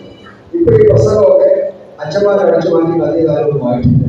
കണ്ടിപ്പോ ഉപദേശമാർക്കൊന്നും അത്ര വലിയ ഡിമാൻഡൊന്നും ആളുകൾക്ക് പാവങ്ങളാണ്. പക്ഷെ അവരൊക്കെ വന്ന് പറയുന്ന പഴയ കാര്യങ്ങളൊക്കെ ഓർക്കുമ്പോൾ ഞാനത് പറഞ്ഞല്ലോ, ഫുട്ബോളാണ് ഒരു സ്കൂളൊക്കെ അടച്ചു കഴിഞ്ഞാൽ കപ്പ പറിച്ചു കഴിഞ്ഞാൽ നമ്മുടെ നാട്ടിലെ ഏറ്റവും വലിയ കാര്യം ഈ കപ്പക്കാരൊക്കെ വെട്ടി നിരത്തി ഓരോ പഠിച്ചിട്ട് കൺവെൻഷൻ നടത്തുക അല്ലേ. അന്ന് വൈകിട്ട് വേണ്ട ഒന്നും വേണ്ട പെട്രോൾസ് ധരിച്ചു വെച്ച് ഒരു പ്രദേശം ഇങ്ങനെ പ്രസംഗിച്ചുകൊണ്ടേയിരിക്കും. 2 മാസത്തെ കാലത്തിനിടയ്ക്ക് എത്ര കൺവെൻഷനാണ്, എത്ര പള്ളികളിൽ കൺവെൻഷനാണ്. ആ കൺവെൻഷനോട് എന്തുമാത്രം ആളുകൾ വന്ന് നിറഞ്ഞെത്തിയിരുന്നത് അല്ലേ. അന്ന് അവരൊക്കെ വന്ന് പ്രസംഗിക്കുന്ന പ്രസംഗങ്ങൾ എനിക്കാരെ 116 വർഷമായിട്ട് ഒരു 100 വർഷം മുമ്പ് ഒരു കൺവെൻഷൻ നടന്ന പള്ളിയുടെ അവസ്ഥ എത്തുമായിരുന്നു. ഇന്നത്തെ അവസ്ഥ എന്ത് ഭയങ്കര ബെഞ്ചിനോട് നോക്കി എങ്ങനെ പ്രസംഗിക്കും ഒരു മനുഷ്യൻ. എന്തുകൊണ്ടാണ് കാര്യം? ദൈവം തമ്മിൽ നമുക്ക് ഒരുപാട് അനുഗ്രഹം തന്നു എന്നുള്ളതാണ് പ്രശ്നം. ഈ തന്നവൻ അത് തിരിച്ചെടുക്കാൻ ഒരു സെക്കൻഡ് മതിയെന്ന കാര്യം നമ്മൾ മറക്കരുതെന്നാണ് ഓർമ്മിക്കുന്നത്. നമ്മുടെ വിഷയത്തിലേക്ക് വരാം. അന്ന് പ്രദേശവാരൻ വന്ന് പറയുന്ന നാട്ടിലെ ഏറ്റവും വലിയ പ്രശ്നം എന്തോ അമ്മാവിമാരായ പ്രശ്നമാണ് അല്ലേ? എല്ലാ പ്രശ്നത്തിനകത്ത് പ്രധാന വിഷയം അമ്മാവിമാരായ പ്രശ്നമാണ്. എന്തോ അടയാള സിംഹത്തിനോട് കിട്ടുന്നില്ല, അവർ പേടിയില്ല. നമ്മളെ ഏതാണ്ട് യാത്ര കേൾക്കുമ്പോഴേ നമ്മൾ സാധനം കണ്ടോളൂ. ഇപ്പോ ഞങ്ങളുടെ നാട്ടിലെ നിർമ്മാണം ഏറ്റവും വലിയ വിഷയമായിരുന്നു അമ്മാവിമാമൻ. ഇപ്പൊ ഞങ്ങളുടെ നാട്ടിലെ മുമ്പേ അമ്മാവിമാമനുമായ പ്രശ്നമൊന്നുമില്ല. കാരണം മരുമോൾ അത് ദുബായിൽ അമ്മായിക്ക് കൂടുതൽ കുഴപ്പമില്ല. പിന്നെ അങ്ങനെ കുഴപ്പമുണ്ടാകും. 2 വർഷത്തിലേക്ക് ഈ മരുമോൾ വരും, ഒരു ഭയങ്കര മിഠായി ഈ തലയോട് തിന്നാൻ ഭയങ്കര ചോറ് പിടിച്ചിരിക്കുകയാണ്. 15 ദിവസം ഇവിടെ എനിക്ക് പോകാൻ നേരത്തെ തിരുവനന്തപുരം കോൺസറി കൊണ്ട് ബിരിയാണി മറിച്ചു കൊടുക്കും. പോകാൻ നേരത്തെ 500 രൂപ നോട്ടിലേക്ക് ഉമ്മ കൊടുത്തിട്ട് ഇവിടെ കുഴപ്പമുണ്ടാവാൻ ഇനി നാട്ടിൽ വരുമ്പോൾ കുഴപ്പമുണ്ടെങ്കിൽ അതിന്റെ കാര്യം പോകാം. എന്തൊരു വഴക്കിന് കാരണം അമ്മായിമ്മ വരുമ്പോൾ പ്രശ്നം സൗത്ത് കൊറിയ ആണോ കൊണ്ടാണ് വിഷയം. എന്തിനാ വഴക്കുണ്ടാവുന്നത്? ആരും എനിക്കറിയില്ല എന്തിനാ വഴക്കുണ്ടാവുന്നത്. ഞാൻ മനസ്സിലാക്കുന്നതനുസരിച്ച് നിസ്സാരം പറയുകയാണ്. രാവിലെ മരുമോൾ വന്നു, ഈ പയറ് വെഴുക്ക് വരട്ടാനും വെഴുക്ക് മുറിച്ചു ഞാൻ അവിടെ പയർ ചെയ്യുന്നില്ല. വളരെ മോള് തലമുറ നിങ്ങളുടെ എന്തെങ്കിലും പ്രശ്നം ഇതെല്ലാം എന്തോ പ്രശ്നം എടാ അതിനൊരു ശകലം നിങ്ങൾ കൂടിയാണ് തീരെ അങ്ങനെയുള്ള ആരെങ്കിലും നീ പറഞ്ഞിരിക്കണം.